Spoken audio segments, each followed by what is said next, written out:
राम राम हरे हरे हरे कृष्णा कृष्णा कृष्णा हरे हरे हरे राम राम हरे राम राम हरे हरे.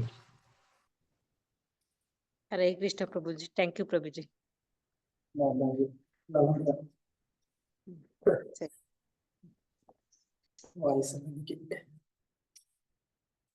நல்லா எக்ஸாம் எழுதுவாங்க.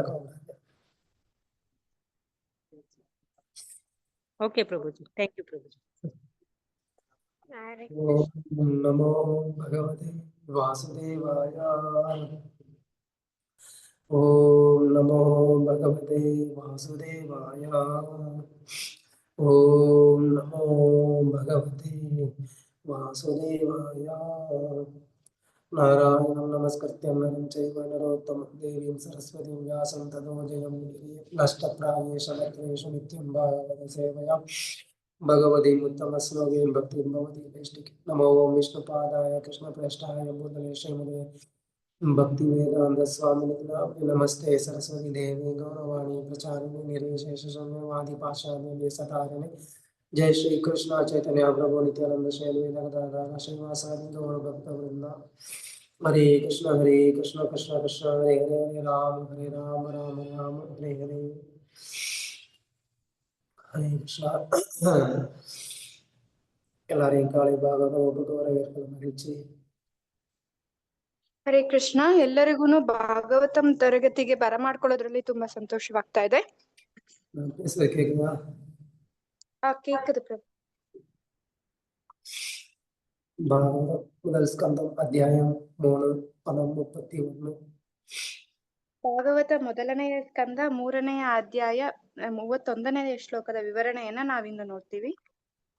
ದಾನಾಸಿವೆ ಕೌತೋ ರೇಣು ವಾ ಭಾರ್ತಿವೋ ಅನಿಲ ಏವಂ ದೃಶ್ಯತ್ವಂ ಆರೋಪಿತಂ ಅವುತ್ತಿವಿ. ಹರೇ ಕೃಷ್ಣ.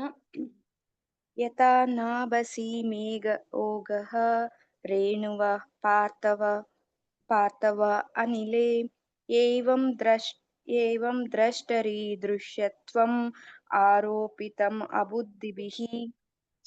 हरे कृष्णा प्रभु जी. यदा नवसी मौकौ मेकौको रेणुर्वा पार्थिवो अनिले एवं दृष्टरि दृश्यत्वम् आरोपितम् अबुद्धिभिः. हरे कृष्णा प्रभु जी. थैंक यू प्रभु जी. हरे कृष्णा. ओम नमो भगवते वासुदेवाय. ओम नमो भगवते वासुदेवाय. ओम नमो भगवते वासुदेवाय. पदम 31. यथा नभसि मे कौ रेणुर्वा पार्थिवो निले एवं दृष्टरिदृश्यत्वम् आरोपितम् अबुद्धिभिः. हरे कृष्णा. हरे कृष्ण प्रभु. नमस्कारं प्रभु. यदा नभसि मे कौको रेणुर्वा पार्थिवो निले एवं द्रष्टरि दृश्यत्वम् आरोपितम् अबुद्धिभिः. हरे कृष्ण प्रभु. नंरी प्रभु. हरे कृष्ण प्रभु. नमस्कार प्रभु. படிக்கலாமா प्रभु? यदा नभसि मे कौको रेणुवा पार्थिवो निले एवं दुष्टरि दुष्यद्वम् आवोपिदम् आबुद्धिभिः. थैंक यू प्रभु. हरे कृष्णा प्रभु. नमस्कारम प्रभु. படிக்கலாமா प्रभु? यदा नभसि मे कौको रेणुवा पार्थिवो निले एवं दृष्टरि दृश्यत्वम् आरोपितम् अबुद्धिभिः. थैंक यू प्रभु. हरे कृष्णा प्रभु. हरे कृष्णा. హరే కృష్ణ. మేఘములు ధూళి ఎనునవి వాయువుచే చలించెడి కారణముగా అబుద్ధులైన వారు ఆకాశము మేఘావృతమైనదనియు వాయువు ధూళి దుసరితమైనదనియు అజ్ఞానముచే పలుకుదురు. అదే విధముగా వారు శుద్ధాత్మ యందు భౌతిక దేహ భావనలను ఆరోపింతురు. హరే కృష్ణ ప్రభు. हरे कृष्णा प्रभु जी. மொழிபெயர்ப்பு. மேகங்களும் புழுதியும் காற்றால் அடித்துச் செல்லப்படுகின்றன. ஆனால் ஆகாயம் மேகங்களால் சூழப்பட்டதாகவும் காற்று அசுத்தமாகவும் இருப்பதாக புத்தியில் தாழ்ந்தவர்கள் கூறுகின்றனர். அதை போன்றுதான் பௌதிகமான தேகாபிமான கருத்துக்களையும் கூட அவர்கள் ஜீவாத்மாவின் மீது சுமத்துகின்றனர். ஹரே கிருஷ்ணா பிரபுஜி. தேங்க்யூ பிரபுஜி.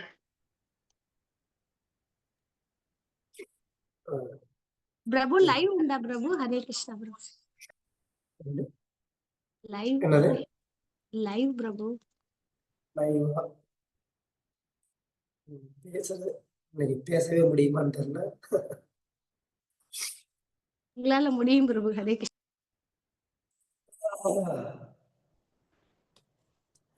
So, போன ஸ்லோகத்துல சூத்த கோஸ்வாமி ವಿರಾಟ್ ರೂಪத்தை பத்தி சொல்லியிருந்தாரு. ಕಳೆದ ಶ್ಲೋಕದಲ್ಲಿ ಸೂತ ಗೋಸ್ವಾಮಿಗಳು ವಿರಾಟ್ ರೂಪದ ಬಗ್ಗೆ ಹೇಳ್ತಾ ಬಂದ್ರು. அந்த விராட் ரூபம் அப்படிங்கிறது பகவானுடைய ஆன்மீகமான ரூபத்தை ஏத்துக்க முடியாதவங்க இல்லைன்னா புரிந்து கொள்ள முடியாதவங்களுக்காக இந்த விராட் ரூபமானது இருக்குது அப்படின்னு சொல்லி நம்ம நேற்று பார்த்தோம். ಸೂತ ಗೋಸ್ವಾಮಿಗಳು ಹೇಳಿದರೆ ಭಗವಂತನ ಆಧ್ಯಾತ್ಮಿಕವಾದಂತ ಒಂದು ರೂಪವನ್ನ ಸ್ವೀಕಾರ ಮಾಡದೇ ಇರ್ತಕ್ಕಂಥವ್ರಿಗೆ ಬಂದು ಈ ವಿರಾಟ್ ರೂಪವನ್ನ ಹೇಳಲ್ಪಟ್ಟಿದೆ ಅಂತ ಹೇಳಿದ್ರು. கம்ப்ளீட்டா வந்து லௌகிகமான ஒரு ஞானம் இருக்கக்கூடிய நபர்களால ஆன்மீகமான விஷயம் எப்படி வந்து செயல்படும் அப்படிங்கிறத அவங்களால வந்து புரிஞ்சுக்க முடியாது. ಸಂಪೂರ್ಣವಾಗಿ ಲೌಕಿಕವಾಗಿ ಇದ್ದಂತವರಿಗೆ ಆಧ್ಯಾತ್ಮಿಕ ಕಾರ್ಯಗಳು ಹೇಗೆ ತನ್ನ ಕಾರ್ಯವನ್ನ ನಿರ್ವಹಿಸುತ್ತದೆ ಅನ್ನುವ ವಿಷಯ ಅವ್ರ ಕೈಲಿ ಅರ್ಥ ಮಾಡ್ಕೊಳ್ಳೋದಕ್ಕೆ ಸಾಧ್ಯವಾಗೋದಿಲ್ಲ. ஒரு உதாரணம் சொல்லணும்னு சொன்னா, டாக்டர் வந்து நமக்கு வந்து ஒரு மெடிசின் கொடுப்பாங்க. ಉದಾಹರಣೆಗೆ ಡಾಕ್ಟರ್ ಬಂದು ನಮಗೆ ಕೆಲವೊಂದು ಮೆಡಿಸಿನ್ ಕೊಡ್ತಾರೆ. சின்ன ஒரு மெடிசின், ಚಿಕ್ಕದಾದಂತ ಒಂದು ಮೆಡಿಸಿನ್. நமக்கு உள்ளுக்குள்ள ஏதோ வந்து ஒரு வியாதி இருக்கலாம். ಒಳಗಡೆ ಯಾವುದೋ ಒಂದು ವ್ಯಾಧಿ ಇರಬಹುದು. அப்போ இந்த மருந்து உள்ள போய் அந்த வியாதியை எப்படி குணப்படுத்துது அப்படிங்கிற ஞானம் நமக்கு இல்லை. ಆಗ ಈ ಚಿಕ್ಕದಾದಂತ ಒಂದು ಮೆಡಿಸಿನ್ ಬಂದು ನಮ್ಮ ದೇಹದ ಒಳಗಡೆ ಹೋಗಿ ಅದು ಹೇಗೆ ಆ ವ್ಯಾಧಿಯನ್ನ ಗುಣಮುಖ ಮಾಡುತ್ತೆ ಅನ್ನುವ ಒಂದು ಜ್ಞಾನ ನಮ್ಮೊಳಗಡೆ ಇಲ್ಲ. அதுக்காக நம்ம வந்து டாக்டர் கிட்ட ஆர்கியூ பண்ண மாட்டோம். என்ன டாக்டர், நான் எவ்வளவு பெரிய ஆளு, எனக்கு வந்து இந்த மாதிரி வந்து ஒரு வியாதி இருக்கு, நீங்க ஒரு சின்ன ஒரு மாத்திரை இது கொடுத்தீங்கன்னா எப்படி வந்து சரியாகும் அப்படின்னு நம்ம ஆர்கியூ பண்ணுவோமா? ನಾವು ಡಾಕ್ಟರ್ ಪತ್ರ ಆರ್ಗ್ಯೂ ಮಾಡ್ತೀವ. ನಾನು ಎಷ್ಟು ದೊಡ್ಡ ವ್ಯಕ್ತಿ, ನನ್ನ ದೇಹದ ಒಳಗಡೆ ಎಷ್ಟು ದೊಡ್ಡ ಒಂದು ವ್ಯಾಧಿ ಬಂದಿದೆ, ಆ ವ್ಯಾಧಿ ಬಂದು ಈ ಚಿಕ್ಕ ಒಂದು ಮಾತ್ರೆಯಿಂದ ಆ ವ್ಯಾಧಿ ಮೇಲಾಗುತ್ತಾ ಅಂತ ಹೇಳ್ಬಿಟ್ಟು ನಾವು ಅವ್ರ ಹತ್ರ ವಾದ ವಿವಾದ ಮಾಡ್ತೀವ.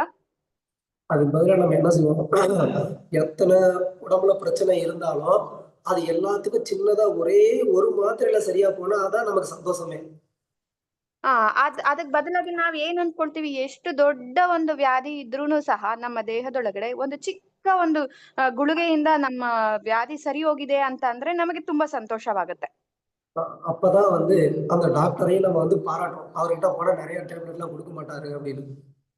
ನಾವು ಆ ಡಾಕ್ಟರ್ ಅನ್ನ ಏನ್ ಮಾಡ್ತೀವಿ, ಹೊಗಳ್ತೀವಿ. ಅವ್ರ ಹತ್ರ ಹೋದ್ರೆ ಚಿಕ್ಕ ಚಿಕ್ಕ ಮಾತ್ರೆಗಳು ಕೊಡ್ತಾರೆ, ಜಾಸ್ತಿ ಮಾತ್ರೆ ಕೊಡೋದಲ್ಲ, ಅದ್ರಲ್ಲೇ ಎಲ್ಲ ವಾಸಿ ಆಗುತ್ತೆ ಅಂತ ಹೇಳಿ. அதே மாதிரி ஆனா ஆன்மீக விஷயம்னு வரும்போது நம்மளால வந்து எப்படி ஆன்மீகமான ஒரு சின்ன காரியம் கூட ஒரு மிகப்பெரிய ஒரு விளைவை ஏற்படுத்த முடியும் அப்படிங்கறத நமக்கு வந்துட்டு புரிஞ்சுக்க முடியல. ಆದ್ರೆ ಆಧ್ಯಾತ್ಮಿಕ ವಿಷಯಕ್ಕೆ ಬಂದ್ರೆ ಚಿಕ್ಕದಾದಂತ ಒಂದು ಆಧ್ಯಾತ್ಮಿಕ ವಿಷಯ ಕೂಡ ದೊಡ್ಡದಾದಂತ ಒಂದು ಮಾರ್ಪಾಡನ್ನ ತಗೊಂಡ್ ಬರುತ್ತೆ ಅನ್ನುವ ವಿಷಯವನ್ನ ನಮ್ ಕೈಲಿ ಅರ್ಥ ಮಾಡ್ಕೊಳ್ಳೋದಕ್ಕೆ ಆಗ್ತಾ ಇಲ್ಲ. அதனால நம்ம வந்து என்ன நினைக்கிறோம், ஆன்மீகமான பல விஷயங்களை நம்ம வந்து கற்பனைன்னு நினைச்சிடறோம். ಅದರಿಂದ ನಾವ್ ಏನ್ ಮಾಡ್ತೀವಿ, ಆಧ್ಯಾತ್ಮಿಕವಾದಂತ ತುಂಬಾ ವಿಷಯಗಳನ್ನ ನಾವು ಅವೆಲ್ಲ ಕಾಲ್ಪನಿಕವಾದದ್ದು ಅಂತ ನೆನೆಸ್ಕೊಳ್ತೀವಿ. ஒண்ணு, இந்த விராட் ரூபம் அப்படிங்கிறது வந்து சாத்தியமே இல்லை, இந்த மொத்த பிரபஞ்சத்தையும் ஒரு தேகத்துக்குள்ள அடக்குற மாதிரி ஒரு தேகமா, அப்படி ஒரு தேகம் இருக்கிறதுக்கு வாய்ப்பு இருக்கா அப்படின்னு அதை நம்ம ஏத்துக்கிறது கிடையாது. ಒಂದು ಈ ವಿರಾಟ್ ರೂಪ ಅನ್ನೋದು ಇಷ್ಟೊಂದು ದೊಡ್ಡದಾದಂತ ಒಂದು ರೂಪ, ಇಡೀ ಪ್ರಪಂಚವನ್ನೇ ತನ್ನ ದೇಹದ ಒಳಗಡೆ ಅಡಗಿಸ್ಕೊಂಡಿರ್ತಕ್ಕಂತ ಒಂದು ರೂಪ ಇರೋದಕ್ಕೆ ಸಾಧ್ಯವಿದೆಯಾ, ಇರುತ್ತಾ ಅಂತ ಹೇಳಿ ಅದನ್ನ ಸ್ವೀಕಾರ ಮಾಡೋದಕ್ಕೆ ನಮಗೆ ಸಾಧ್ಯವಾಗೋದಿಲ್ಲ. இது ஒரு விதமான தவறான ஒரு கன்செப்ஷன், ஒரு அபிப்பிராயம். ಇದು ಒಂದು ರೀತಿಯಾದಂತ ಅಭಿಪ್ರಾಯ. இன்னொரு விதத்துல என்ன அப்படின்னு சொன்னா, இந்த விராட் ரூபம் தான் உண்மை, நமக்கு இந்த பிரபஞ்சத்தை ஃபுல்லா வந்து ஹோல்டு பண்ணிக்கணும், ஃபங்க்ஷன் பண்ண வைக்கணும் அப்படின்னு சொன்னா, அந்த மாதிரியான ஒரு பிரம்மாண்டமான ஒரு ரூபத்தினாலதான் பண்ண முடியுமே தவிர, என்ன ஒரு சின்ன குழந்தையா வர்ற கிருஷ்ணர்னால இதெல்லாம் பண்ண முடியுமா? பண்ண முடியாது அப்படின்னு நமக்கு அந்த விராட் ரூபம் தான் வந்து உண்மைன்னு நினைக்கிறோம். நிஜமான பகவானுடைய ரூபத்தை பொய்ன்னு நினைச்சிடறோம். ನಾವು ಇನ್ನೊಂದು ಪ್ರಕಾರವಾಗಿ ವಿರಾಟ್ ರೂಪವೇ ನಿಜವಾದದ್ದು ಅಂತ ನೆನೆಸ್ಕೊಳ್ತೀವಿ. ಈ ರೀತಿಯಾದಂತ ದೊಡ್ಡದಾದಂತ ಒಂದು ರೂಪದ ಕೈಯಲ್ಲೇ ಈ ದೊಡ್ಡದಾದಂತ ಒಂದು ಪ್ರಪಂಚವನ್ನ ಆಡಳಿತ ಮಾಡೋದಕ್ಕೆ ಸಾಧ್ಯವಾಗುತ್ತೆ. ಇದನ್ನ ಒಂದು ಚಿಕ್ಕ ಹುಡುಗ, ಚಿಕ್ಕ ಕೃಷ್ಣನ ರೂಪದಲ್ಲಿ ಇರ್ತಕ್ಕಂತ ಚಿಕ್ಕ ಹುಡುಗನ ಕೈಯಲ್ಲಿ ಹೇಗೆ ಇದನ್ನ ಎಲ್ಲಾನು ಆಡಳಿತ ಮಾಡೋದಕ್ಕೆ ಸಾಧ್ಯವಾಗುತ್ತೆ? ಅದೆಲ್ಲ ಸುಳ್ಳು. ವಿರಾಟ್ ರೂಪವೇ ಸತ್ಯ ಅಂತ ಹೇಳಿ ನಾವು ಅದನ್ನ ನಂಬುತ್ತೀವಿ. ஏன் அப்படின்னு சொன்னா, நம்மளுடைய எக்ஸ்பீரியன்ஸ்ல சின்ன குழந்தைங்க வந்து ஒரு மிக பாரமான ஒரு வெயிட்டான ஒரு பொருளை தூக்கி நமக்கு பார்த்தது கிடையாது. ಯಾಕೆ ಅಂತಂದ್ರೆ ನಮ್ಮ ಪ್ರತಿನಿತ್ಯದ ಜೀವನದ ಎಕ್ಸ್ಪೀರಿಯನ್ಸ್ ಅಲ್ಲಿ ನಾವು ಚಿಕ್ಕ ಮಕ್ಕಳು ತುಂಬಾ ದೊಡ್ಡ ಭಾರವಿರ್ತಕ್ಕಂತ ವಸ್ತುಗಳನ್ನ ಅವ್ರ ಕೈಯಲ್ಲಿ ಎತ್ತುವುದಕ್ಕೆ ಆಗೋದಿಲ್ಲ. ಅದನ್ನ அது ನಾವು மட்டும் இல்லாம அது மட்டும் இல்லாம ஒரு சின்ன குழந்தையினால இந்த பிரபஞ்சத்தையே மெயின்டைன் பண்ண முடியுமா? அந்த மாதிரி ஞானம் ஒரு சின்ன குழந்தைகிட்ட இருக்க முடியுமா? ಅದೇ ರೀತಿಯಾಗಿ ಒಂದು ಚಿಕ್ಕ ಮಗುವಿನ ಕೈಯಲ್ಲಿ ಈ ಪ್ರಪಂಚವನ್ನ ಪೂರ್ತಿ ಆಡಳಿತವನ್ನ ನಡೆಸೋದಕ್ಕಾಗುತ್ತಾ? ಅಷ್ಟು ಜ್ಞಾನ ಬಂದು ಆ ಚಿಕ್ಕ ಮಗುವಿನಲ್ಲಿ ಇರೋದಕ್ಕೆ ಸಾಧ್ಯವಾಗುತ್ತಾ? நம்ம வீட்டுல கூட என்ன பண்ணுவோம், நம்ம ஏதாவது கணவன் மனைவி அவங்க வந்து ஒரு வீட்டுல ஒரு விஷயத்தை பத்தி பேசிட்டு இருப்பாங்க. ಈಗ ಹೆಂಡತಿ ಗಂಡ ಮನೆಯಲ್ಲಿ ಯಾವ್ದಾದ್ರು ಒಂದು ವಿಷಯದ ಬಗ್ಗೆ ಮಾತಾಡ್ತಾ ಇರ್ತಾರೆ. அப்போ குழந்தைங்க வந்து அதுல ஏதாவது ஒரு கருத்து சொன்னாங்க அப்படின்னு சொன்னா நம்ம என்ன சொல்லுவோம்? ಮಕ್ಕಳು ಯಾವ್ದಾದ್ರು ಬಂದು ಅವರ ಅಭಿಪ್ರಾಯವನ್ನ ಹೇಳಿದ್ದಾರೆ ಅಂತಂದ್ರೆ ನಾವೇನ್ ಹೇಳ್ತೀವಿ? ஏய், இது உனக்கு தேவையில்லாத வேலை, நீ ஏன் வந்து இதுல எல்லாம் வந்து தலையிடுற, போய் படிக்கிற வேலையை பாரு போ அப்படின்னு சொல்லிடுவோம். ನಾವೇನ್ ಮಾಡ್ತೀವಿ, ಇದು ಬಂದು ನಿನಗೆ ಅವಶ್ಯಕತೆ ಇಲ್ಲದೆ ಇರ್ತಕ್ಕಂತ ಒಂದು ಕೆಲ್ಸ, ನೀನ್ ಯಾಕೆ ಇದ್ರಲ್ಲೆಲ್ಲ ತಲೆ ಹಾಕ್ತಾ ಇದೀಯಾ, ನೀನ್ ಹೋಗಿ ನಿನ್ ಕೆಲ್ಸ ನೀನ್ ನೋಡ್ಕೋ ಅಂತ ನಾವ್ ಕಳಿಸ್ಬಿಡ್ತೀವಿ. அவங்க மேல பிரியம் இல்லாம கிடையாது, ஏன்னா குழந்தைங்க அவங்களுக்கு அந்த அளவுக்கு ஞானம் கிடையாது, அவங்களால இந்த விஷயங்களை கிரகிச்சு அவங்களுக்கு அதுல தீர்வு சொல்லக்கூடிய அளவுக்கு ஞானம் கிடையாதுங்கிறது உண்மைதான். ಯಾಕೆ ಅಂತಂದ್ರೆ ಅವ್ರ ಮೇಲೆ ನಮ್ಗೆ ಪ್ರೀತಿ ಇಲ್ಲ ಅಂತ ಅಲ್ಲ, ಅವ್ರಿಗೆ ಬಂದು ಅಷ್ಟು ಜ್ಞಾನವಿಲ್ಲ. ಇದನ್ನ ಅರ್ಥ ಮಾಡ್ಕೊಂಡು ಅದಕ್ಕೆ ತಕ್ಕಾದಂತ ಒಂದು ತೀರ್ಪನ್ನ ಕೊಡ್ತಕ್ಕಂತ ಒಂದು ಜ್ಞಾನ ಅವರಲ್ಲಿ ಇರೋದಿಲ್ಲ. ಅದಕ್ಕೋಸ್ಕರ ನಾವು ಅದನ್ನ ಅವಾಯ್ಡ್ ಮಾಡ್ತೀವಿ. அதே மாதிரியான ஒரு கற்பனையை நம்ம என்ன பண்றோம், அதே அனுபவத்தை கிருஷ்ணர் மேலேயும் நம்ம வந்து இம்போஸ் பண்றோம். அதாவது அவருக்கு மேலேயும் சுமத்துறோம். இந்த மாதிரி இவர் சின்ன குழந்தை, இவருக்கு இந்த பிரபஞ்சத்தை வந்து மெயின்டைன் பண்ணக்கூடிய அளவுக்கு சக்தி சாமர்த்தியம் இருக்குமா அப்படின்னு. ನಾವು ಇದೇ ರೀತಿಯಾದಂತ ಒಂದು ಅಭಿಪ್ರಾಯವನ್ನ ಕೃಷ್ಣರ ಮೇಲೂ ಇಟ್ಕೊಂಡಿದೀವಿ. ಇವ್ರು ಚಿಕ್ಕ ಮಗು, ಇವ್ರ ಕೈಯಲ್ಲಿ ಬಂದು ಪ್ರಪಂಚವನ್ನೆಲ್ಲ ಆಡಳಿತ ಮಾಡೋದಕ್ಕೆ ಸಾಧ್ಯವಾಗುತ್ತಾ ಅಂತ ಹೇಳಿ. ஆனா அவர் வந்து ஸ்வயம் பகவானா இருக்கிறதுனால, அனைத்து சக்திகளையும் அவர் வந்து கொண்டிருக்கிறதுனால, எந்த ரூபத்துல இருந்தாலும் அவர்னால எந்த காரியத்தையும் செய்ய முடியும் அப்படிங்கிறதா உண்மை. ಆದ್ರೆ ಅವರು ತುಂಬಾ ಎಲ್ಲಾ ಶಕ್ತಿಗಳನ್ನು ಹೊಂದಿರೋದ್ ಕಾರಣವಾಗಿ, ಅವರು ಸ್ವಯಂ ಭಗವಂತ ಆಗಿರೋದ್ ಕಾರಣವಾಗಿ ಯಾವುದೇ ಒಂದು ರೂಪವನ್ನ ಸ್ವೀಕಾರ ಮಾಡೋದಕ್ಕೆ ಸಾಧ್ಯ ಇರತಕ್ಕಂಥವ್ರು. ಅದಕ್ಕೋಸ್ಕರವಾಗಿ ಅವ್ರ ಕೈಲಿ ಯಾವುದೇ ಒಂದು ಕಾರ್ಯವನ್ನ ಮಾಡೋದಕ್ಕೆ ಸಾಧ್ಯವಾಗುತ್ತೆ. ಇದು ನಿಜ.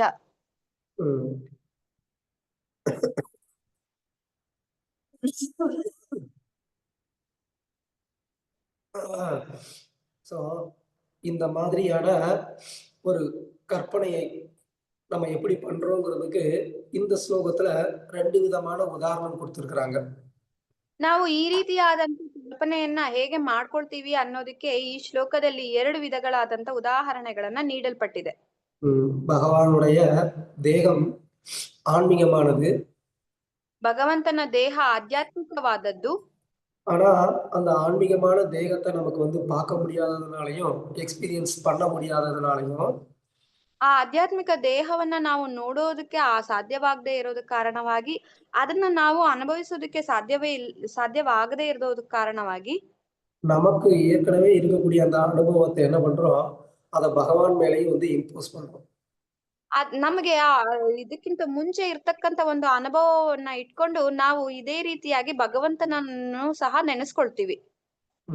அதுக்கு என்ன உதாரணம் கொடுத்திருக்கிறாங்க, வானத்துல நம்ம பார்த்தோம்னா வானத்துடைய கலர் வந்து ப்ளூ கலர்ல வந்து தெரியுதுன்னு நம்ம சொல்றோம். ಆಕಾಶವನ್ನ ನಾವು ನೋಡಿದೀವಿ ಅಂತಂದ್ರೆ ಆಕಾಶದ ಒಂದು ಬಣ್ಣ ಬಿಳಿ ಬಣ್ಣವಾಗಿ ಇರುತ್ತೆ ಅಂತ ಹೇಳಿ, ಬ್ಲೂ ನೀಲಿ ಬಣ್ಣವಾಗಿ ಇರುತ್ತೆ ಅಂತ ಹೇಳಿ ನಾವು ನೋಡ್ತೀವಿ. ஆனா ஆகாயம் அப்படிங்கிறது வந்து பஞ்ச தன்மாத்திரங்கள்ல அது வந்து ஈத்தர். ஸோ அதுல வந்து உண்மையிலே பார்க்கணும்னா நிறம் அப்படிங்கிறது கிடையாது, அதுல சத்தம் மட்டும்தான் உண்டு. ಆಕಾಶವನ್ನೋದು ಬಂದು ಪಂಚ ತನ್ಮಾತ್ರಗಳಲ್ಲಿ ಒಂದು, ಅದಕ್ಕப்புறமா என்ன பிரபு? அது வந்து ஈத்தர். ஈத்தர் என்ன பிரபு? அதுக்கு வந்துட்டு சப்தம் அப்படிங்கிற தன்மாத்திரம் மட்டும்தான் உண்டு. ಅದಕ್ಕೆ ಸಪ್ತಮ್ ಅನ್ನುವ ಒಂದು ತತ್ವ ಮಾತ್ರ ಇದೆ. ತನ್ಮಾತ್ರ. அதுல நிறம் அப்படிங்கிறது கிடையாது. ಅದ್ರ ನಿರಮನ என்ன பிரபு? கலர். ಅದರಲ್ಲಿ ಬಣ್ಣ ಅನ್ನೋದು ಇಲ್ಲ. ஆனா நம்ம என்ன சொல்றோம், வானத்தை பார்த்து ப்ளூ கலர்ல இருக்குன்னு நம்ம சொல்றோம். ಆದ್ರೆ ನಾವು ಆಕಾಶವನ್ನ ನೋಡಿ ಏನ್ ಹೇಳ್ತೀವಿ, ಅದು ನೀಲಿ ಬಣ್ಣದಲ್ಲಿ ಇದೆ ಅಂತ ಹೇಳ್ತೀವಿ. உண்மையில ஆகாயத்துக்கு அந்த மாதிரி ஒரு வர்ணம் கிடையாது. ಆದ್ರೆ ನಿಜವಾಗ್ಲಿಯೂ ಆಕಾಶಕ್ಕೆ ಬಂದು ಈ ರೀತಿಯಾಗಿ ಯಾವುದೇ ಒಂದು ಬಣ್ಣವಿಲ್ಲ. ஆனா நமக்கு அது எப்படி தெரியுது? ಆದ್ರೆ ಅದು ನಮ್ಗೆ ಹೇಗೆ ಕಾಣಿಸ್ತಾ ಇದೆ? இங்க இருக்கக்கூடிய இந்த மேகங்களோட இந்த வானம் காட்சி அளிக்கிறதுனால நம்ம என்ன பண்றோம், அந்த மேகங்களுடைய அந்த வர்ணத்தை ஆகாயத்துல நம்ம வந்து இம்போஸ் பண்றோம். ಇಲ್ಲಿ ಇರ್ತಕ್ಕಂತ ಮೇಘಗಳಲ್ಲಿ ಇರ್ತಕ್ಕಂತ ಒಂದು ಬಣ್ಣವನ್ನ ನಾವು ಆಕಾಶದ ಜೊತೆ ಹೋಲಿಸಿ ನೋಡ್ತಿದೀವಿ. அதனால நம்ம வந்து ஆகாயம் நீல வர்ணம் அப்படின்னு சொல்றோம். ಅದರಿಂದ ನಾವು ಆಕಾಶ ನೀಲಿ ಬಣ್ಣದಲ್ಲಿದೆ ಅಂತ ಹೇಳ್ತೀವಿ. அது மாதிரி இன்னொரு ஒரு உதாரணம் வந்து என்ன சொல்றாங்க, காத்துல வந்து இந்த புழுதி டஸ்ட் அது வந்து அதிகமா இருக்கும்போது நமக்கு அந்த காற்றை நம்மளால வந்து பார்க்க முடியுது. ಇನ್ನೊಂದು ಉದಾಹರಣೆ ಏನ್ ಕೊಡ್ತಿದ್ದಾರೆ ಅಂತಂದ್ರೆ, ಗಾಳಿಯಲ್ಲಿ ತುಂಬಾ ಡಸ್ಟ್ ತುಂಬಿಕೊಂಡಿದೆ ಅಂತಂದ್ರೆ ನಾವು ಗಾಳಿಯನ್ನ ನೋಡೋದಕ್ಕೆ ಸಾಧ್ಯವಾಗೋದಿಲ್ಲ. அப்ப நம்ம பார்த்த உடனே என்ன சொல்லுவோம், காற்று ரொம்ப வந்து அழுக்கான காற்றா வருது அப்படின்னு நம்ம வந்து சொல்லுவோம். ನಾವು ಆಗ ಹೇಳ್ತೀವಿ ಗಾಳಿ ತುಂಬಾ ಸುಂಟರ ಗಾಳಿಯಾಗಿ ಬರ್ತಾ ಇದೆ ಅಂತ ಹೇಳಿ. ஆனா உண்மையிலே காற்றுல அந்த தன்மை இருக்கா? ಆದ್ರೆ ನಿಜವಾಗಿಯೂ ಗಾಳಿಯಲ್ಲಿ ಈ ರೀತಿಯಾದಂತ ಒಂದು ತತ್ವವಿದೆಯಾ? காத்துல அந்த ஒரு தன்மை கிடையாது. ಗಾಳಿಯಲ್ಲಿ ಈ ರೀತಿಯಾದಂತ ಒಂದು ತನ್ಮೆ ಇಲ್ಲ. ஆனா அந்த புழுதியோட சேர்ந்து வர்றதுனால நம்ம என்ன சொல்றோம், காத்து ரொம்ப டஸ்டா இருக்கு அப்படின்னு சொல்றோம். ಆದ್ರೆ ಈ ಧೂಳನ್ನ ಸೇರಿಸಿ ಬರ್ತಿರೋದ್ ಕಾರಣವಾಗಿ ನಾವ್ ಏನ್ ಹೇಳ್ತೀವಿ, ಗಾಳಿ ತುಂಬಾ ಡಸ್ಟ್ ತುಂಬಿದೆ ಅಂತ ಹೇಳ್ತೀವಿ, ಧೂಳಿ ತುಂಬಿಕೊಂಡಿದೆ ಅಂತ ಹೇಳ್ತೀವಿ. சோ இத மாதிரி தான் வந்து நம்ம என்ன சொல்றோம், பகவான் இந்த பௌதிக உலகத்துக்குள்ள வரும்போது நம்ம பகவானை வந்து பௌதிகமானவராவே நம்ம வந்து பாக்குறோம்.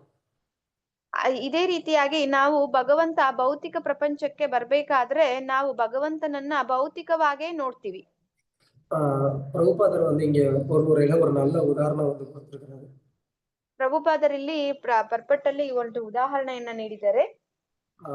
ஒரு ஜனாதிபதி அவர் வந்து கார்ல வர்றாரு அப்படின்னு சொன்னா, ಒಬ್ಬ ಅಧಿಕಾರಿ ಕಾರಿನಲ್ಲಿ ಬರ್ತಾರೆ ಅಂತ ಹೇಳಿದ್ರೆ தூரத்துல இருந்து அந்த கார் வர்றத பார்த்துட்டு ದೂರದಲ್ಲಿ ಆ ಕಾರ್ ಬರೋದನ್ನ ನೋಡಿ அவர் வந்துட்டாரு அப்படின்னு நம்ம சொல்றோம். ಅವ್ರು ಬರ್ತಾ ಇದ್ದಾರೆ ಅಂತ ನಾವು ಹೇಳ್ತೀವಿ. இப்ப அவரை நம்ம நேரடியா நம்ம பார்த்தோமா? ಈಗ ನೇರವಾಗಿ ನಾವು ಅವರನ್ನ ನೋಡಿದೀವಾ? அவருடைய ரூபத்தை நேரடியா அவருடைய ரூபத்தை இப்ப நம்ம பார்த்துட்டோமா? ನೇರವಾಗಿ ಅವರೇ ಬರ್ತಿದ್ದಾರೆ ಅಂತ ಅವರ ರೂಪವನ್ನ ನಾವು ನೋಡಿದೀವಾ? அவர் வரக்கூடிய கார் தான் நம்ம பார்த்தோம்.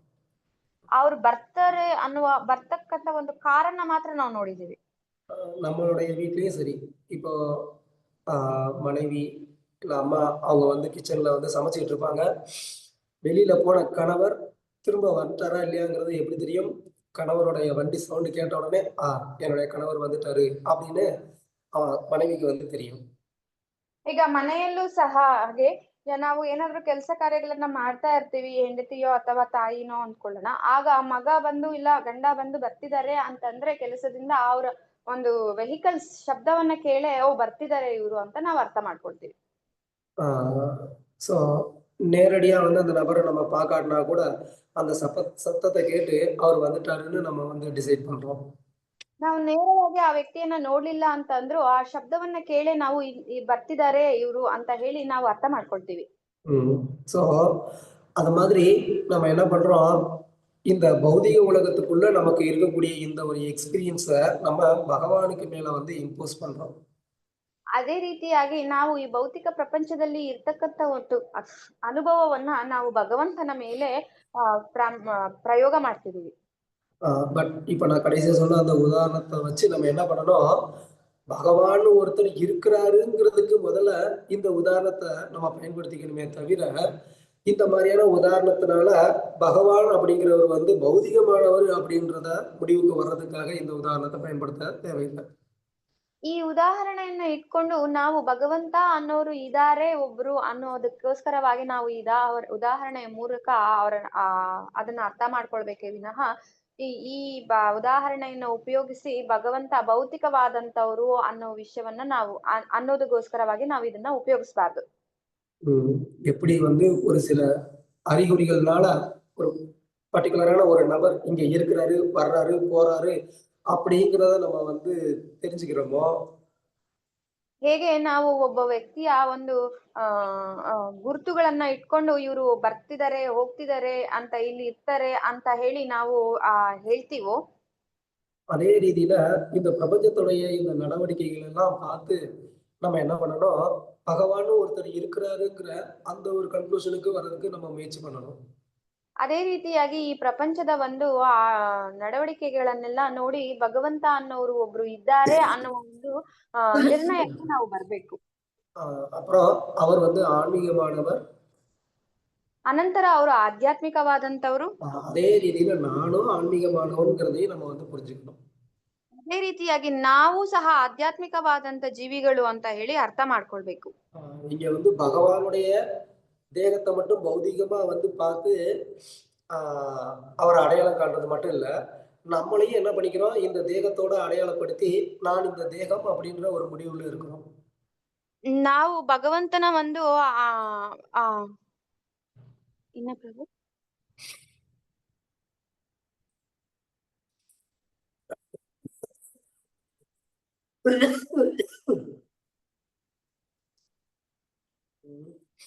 அதனால இந்த ஆத்மாவும் வந்து நான் இந்த உடல் அப்படின்ற ஒரு எண்ணத்துல வந்து இருக்கு.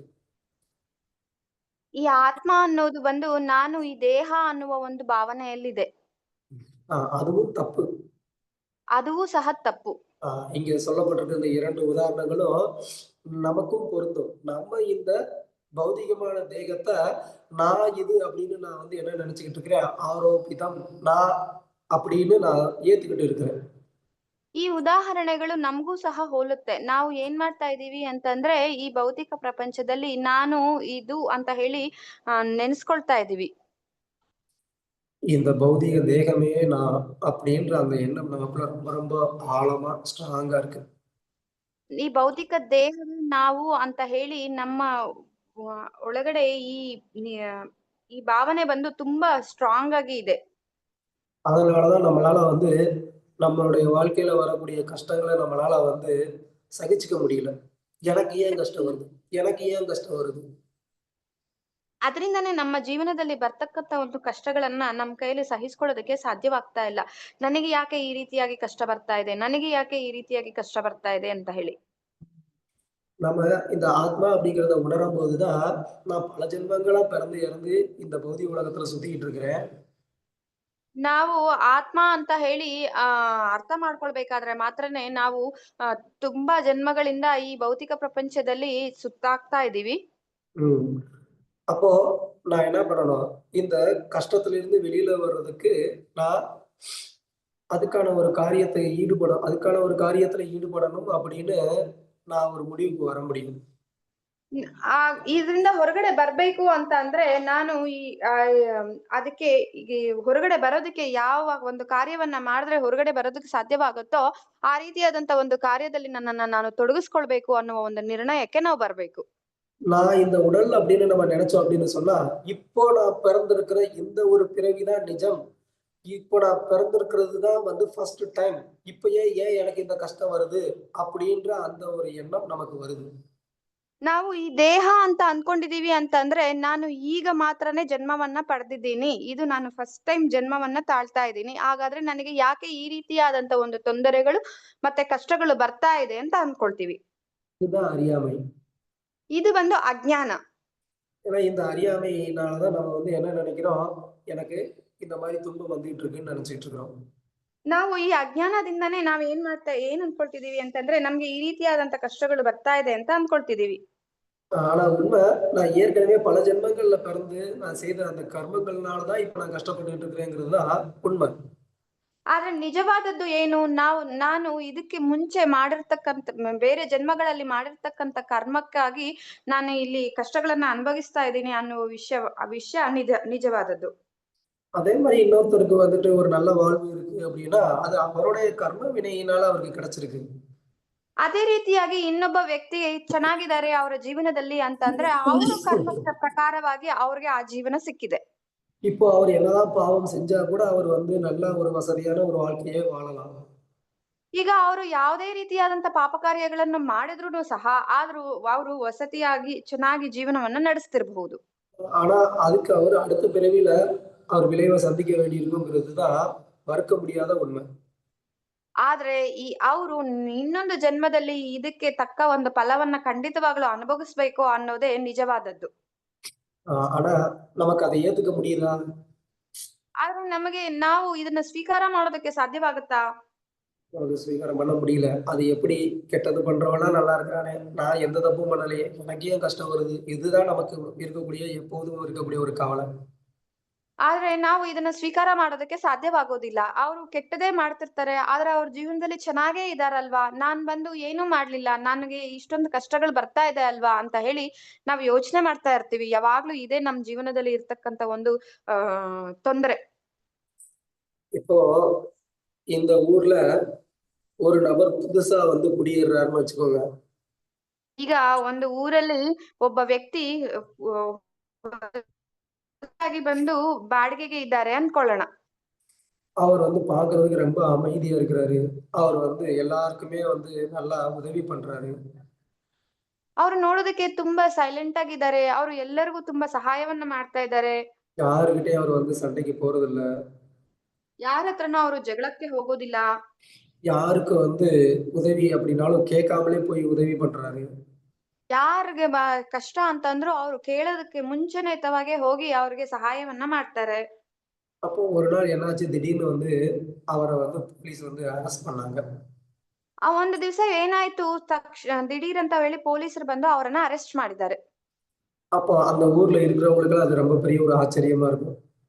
ಆ ಊರಲ್ಲಿ ಇರ್ತಕ್ಕಂತ ಜನಗಳಿಗೆಲ್ಲ ಅದು ತುಂಬಾ ಆಶ್ಚರ್ಯಕರವಾಯ್ತು. இவரை ஏங்க அரெஸ்ட் பண்றீங்க? இவர் ரொம்ப நல்லவராச்சே, சத்தமா கூட பேச மாட்டாரு, இவரை ஏன் அரெஸ்ட் பண்றீங்கன்னு அப்படின்னு அவங்களுக்கு ஆச்சரியமா இருக்கும். ಇದಾರೆ, ಇವ್ರನ್ನ ಯಾಕೆ ನೀವು ಅರೆಸ್ಟ್ ಮಾಡ್ತಾ ಇದ್ದೀರಾ, ಇವ್ರು ಸ್ವಲ್ಪ ಶಬ್ದವಾಗಿ ಸಹ ಮಾತಾಡೋದಿಲ್ವೇ, ಅಷ್ಟು ಒಳ್ಳೆಯವರು ಅಂತ ಹೇಳಿ ಕೇಳ್ತಾರೆ. அப்போதான் போலீஸ் சொல்லுவாங்க, இல்ல இந்த நபர் வந்து 10 வருஷத்துக்கு முன்னாடி இந்த மாதிரி இங்க வந்து ஒரு தப்பு பண்ணாரு, அந்த தப்புக்காக தான் இப்ப அரெஸ்ட் பண்ணியிருக்கோம் அப்படின்னு. ಆಗ ಆ ವ್ಯಕ್ತಿ ಹೇಳ್ತಾರೆ, ಪೊಲೀಸರು ಹೇಳ್ತಾರೆ, ಇವರು 10 ವರ್ಷದಕ್ಕೆ ಮುಂಚಿತವಾಗಿ ಈ ಒಂದು ದೊಡ್ಡ ತಪ್ಪನ್ನ ಮಾಡಿದರೆ ಅದಕ್ಕೆ ಶಿಕ್ಷೆಯಾಗಿ ನಾವು ಈಗ ಅವರನ್ನ ಅರೆಸ್ಟ್ ಮಾಡಿದೀವಿ ಅಂತ ಹೇಳಿ. இப்பதான் எங்களுக்கு தெரிஞ்சது இவர் இங்க இருக்கிறாருன்னு, அதான் வந்து அரெஸ்ட் பண்ணியிருக்கோம் அப்படின்னு சொல்லுவாங்க.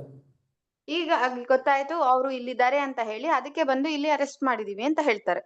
இப்போ நமக்கு இதெல்லாமே ஆச்சரியமா இருக்கும். ಆದ್ರೆ ನಮಗೆ ಇದೆಲ್ಲಾನು ಆಶ್ಚರ್ಯವಾಗಿರುತ್ತೆ. ஏன்னா இதுக்கு முன்னாடி நடந்த எதுவும் நமக்கு தெரியாது. ಯಾಕೆ ಅಂತಂದ್ರೆ ಇದಕ್ಕೆ ಮುಂಚೆ ನಡೆದ ವಿಷಯಗಳ ಬಗ್ಗೆ ಯಾವುದೇ ವಿವರಣೆ ನಮ್ಗಿಲ್ಲ. அதே விதத்துலதான் ஒவ்வொரு ஜீவாத்மாவுடைய வாழ்க்கையும். ಇದೇ ರೀತಿಯಾಗಿ ಒಂದೊಂದು ಜೀವಾತ್ಮದ ಜೀವನವೂ ಇರುತ್ತೆ. நம்ம ஒவ்வொருத்தருடைய வாழ்க்கையிலயும் இதுக்கு முன்னாடி என்னென்னமோ செஞ்சுட்டு இப்போ வந்து நம்ம என்ன பண்ணிட்டு இருக்கிறோம், நல்ல மாதிரி உட்கார்ந்துட்டு இருக்கிறோம். ನಾವು ನಮ್ಮ ಜೀವನದಲ್ಲಿ ಇದಕ್ ಮುಂಚೆ ಏನೇನೆಲ್ಲಾನು ಮಾಡ್ಬಿಟ್ಟು ಈಗ ನಾವೇನ್ ಮಾಡ್ತಾ ಇದೀವಿ, ಒಳ್ಳೆ ಹುಡುಗರಾಗಿ ಇದೀವಿ. அப்போ நமக்கு ஏதாவது ஒரு கஷ்டம் வந்தா உடனே நான் யாருக்கு எந்த ஒரு கெடுதலும் நினைச்சதே இல்லையே, எனக்கு ஏன் கஷ்டம் வருது அப்படின்னு நம்ம நினைக்கிறோம். ಆದ್ರೆ ಯಾವ್ದಾದ್ರು ಒಂದು ಕಷ್ಟ ಬಂದಿದೆ ಅಂತ ಅಂದ್ರೆ ತಕ್ಷಣ ನಾನ್ ಯಾರಿಗೂ ಏನನ್ನು ಮಾಡ್ಲಿಲ್ವಲ್ಲ, ಹಾಗಾದ್ರೆ ನನಗೆ ಯಾಕೆ ಈ ರೀತಿಯಾದಂತ ಒಂದು ಕಷ್ಟ ಬರ್ತಾ ಇದೆ ಅಂತ ನಾವು ನೆನೆಸ್ಕೊಳ್ತೀವಿ. இதுதான் அறியாமை. ಇದು ಅಜ್ಞಾನ. நம்ம ஏற்கனவே ஒண்ணு பண்ணதை நம்ம மறந்துட்டோம். ನಾವು ಇದಕ್ಕೆ ಮುಂಚೆನೆ ಕೆಲವೊಂದು ಕಾರ್ಯಗಳನ್ನ ಮಾಡಿದೀವಿ, ಆ ಮಾಡಿರ್ತಕ್ಕಂಥ ಕಾರ್ಯಗಳನ್ನೆಲ್ಲ ನಾವು ಮರ್ತೋಗಿದೀವಿ. அதனால நான் எதுவுமே பண்ணல, நான் ரொம்ப நல்லவன் அப்படின்னு நம்ம நினைச்சிட்டு இருக்கோம். ಅದರಿಂದ ನಾವ್ ಏನ್ ಮಾಡ್ತಾ ಇದೀವಿ, ನಾನು ಏನು ಮಾಡ್ಲಿಲ್ಲ, ನಾನು ತುಂಬಾ ಒಳ್ಳೆಯವರು ಅಂತ ಹೇಳಿ ನಾವು ನೆನೆಸ್ಕೊಳ್ತಾ ಇದೀವಿ. நான் ரொம்ப நல்லவன் அப்படின்ற ஒரு எண்ணம் எதனால வருதுன்னா, நான் இந்த உடல்ங்கிற எண்ணத்தினால வருது. ಈ ನಾನು ತುಂಬಾ ಒಳ್ಳೆಯವರು ಅನ್ನುವ ಒಂದು ಭಾವನೆ ಯಾಕೆ ಬರ್ತಾ ಇದೆ ಅಂತಂದ್ರೆ, ನಾನು ಈ ದೇಹ ಅಂತ ಅನ್ಕೊಳ್ತಿದೀವಲ್ಲ, ಅದಕ್ಕೋಸ್ಕರ ಅದರಿಂದ ಬರ್ತಿದೆ.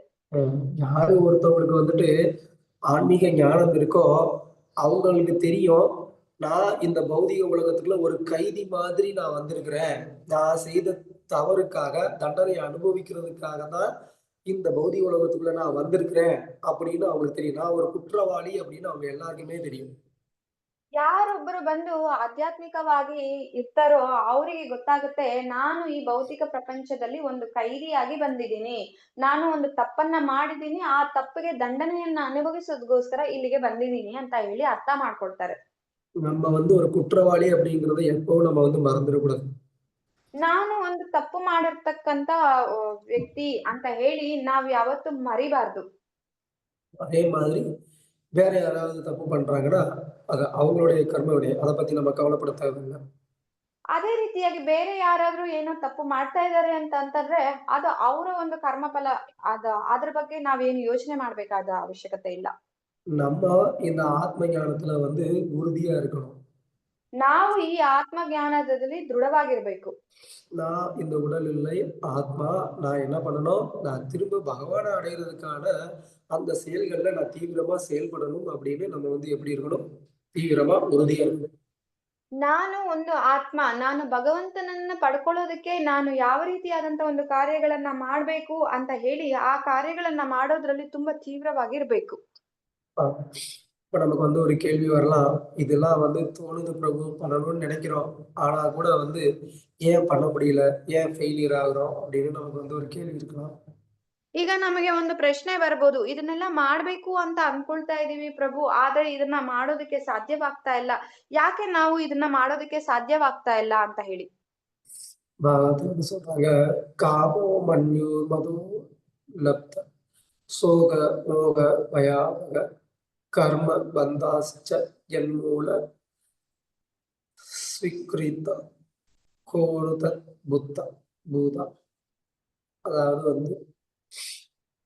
நம்மளுடைய இந்த பௌதிக உலகத்துல கட்டுண்டு இருக்கிறதுக்குடைய ஒரு மூல காரணம் என்ன அப்படின்னு கேட்டா, ನಾವು ಈ ಭೌತಿಕ ಜಗತ್ತಿನಲ್ಲಿ ಈ ರೀತಿಯಾಗಿ ಒಂದು ಮೂಲ ಕಾರಣವೇನು ಅಂತ ಹೇಳಿದ್ರೆ, கர்ம பந்தாஸ்ச என்மூல, மூலமான ஒரு காரணம் என்ன அப்படின்னு கேட்டா அது மனசு. ಮೂಲವಾದಂತ ಒಂದು ಕಾರಣವೇನು ಅಂತ ಹೇಳಿದ್ರೆ ಅದು ಮನಸ್ಸು. அந்த மனசுதான் என்ன பண்ணுது, நம்ம அந்த மனசுக்குள்ள 6 விதமான இந்த ಕೆಟ್ಟ விஷயங்களை அதுக்குள்ள வச்சிருக்கு. ಆ ಮನಸ್ಸು ಏನ್ ಮಾಡುತ್ತಂತಂದ್ರೆ 6 ವಿಧಗಳಾದಂತ ಕೆಟ್ಟ ವಿಷಯಗಳನ್ನ ಅದ್ರ ಒಳಗಡೆ ಇಟ್ಕೊಂಡಿದೆ. காமம், கோபம், கர்வம், பேராசை, அப்புறமா சோகம், அப்புறம் மோகம், பயம், இது எல்லாம் சேர்ந்து மனசுடைய பல குவாலிட்டி இதெல்லாம். ಇದು ಎಲ್ಲಾನು ಅಂದ್ರೆ ಕಾಮ, ಕ್ರೋಧ, ಗರ್ವ, ಅತಿ ಆಸೆ, ಭಯ, ಈ ರೀತಿಯಾದಂತ ಎಲ್ಲಾನು ಮನಸ್ಸಿನ ಒಂದು ಕ್ವಾಲಿಟೀಸ್ ಇವೆಲ್ಲಾನು. இந்த மனசு இந்த மாதிரி மனசுடைய குவாலிட்டி இல்ல, மனசு இது போன்ற விஷயங்களால ஈஸியா என்ன ஆகுது, கவரப்படுது. ಮನಸ್ಸು ಈ ರೀತಿಯಾದಂತ ಒಂದು ವಿಷಯಗಳಿಂದ ಅದು ತುಂಬಿಕೊಂಡಿದೆ. அதனால அந்த மனசு என்ன பண்ணுது, அதோட தன்னை வந்து அடையாளப்படுத்திக்குது. ಅದರಿಂದ ಮನಸ್ಸು ಏನ್ ಮಾಡುತ್ತೆ ಅಂತಂದ್ರೆ ಈ ವಿಷಯಗಳ ಮುಖಾಂತರವಾಗಿ ತನ್ನನ್ನ ತಾನು ತೋರಿಸ್ಕೊಳ್ಳುತ್ತೆ. அதனால நம்ம என்ன பண்றோம், அந்த பர்ட்டிகுலரான ஒரு ஆசையை நிறைவேற்றுறதுக்காக நம்ம ஒரு செயலை செய்யறோம்.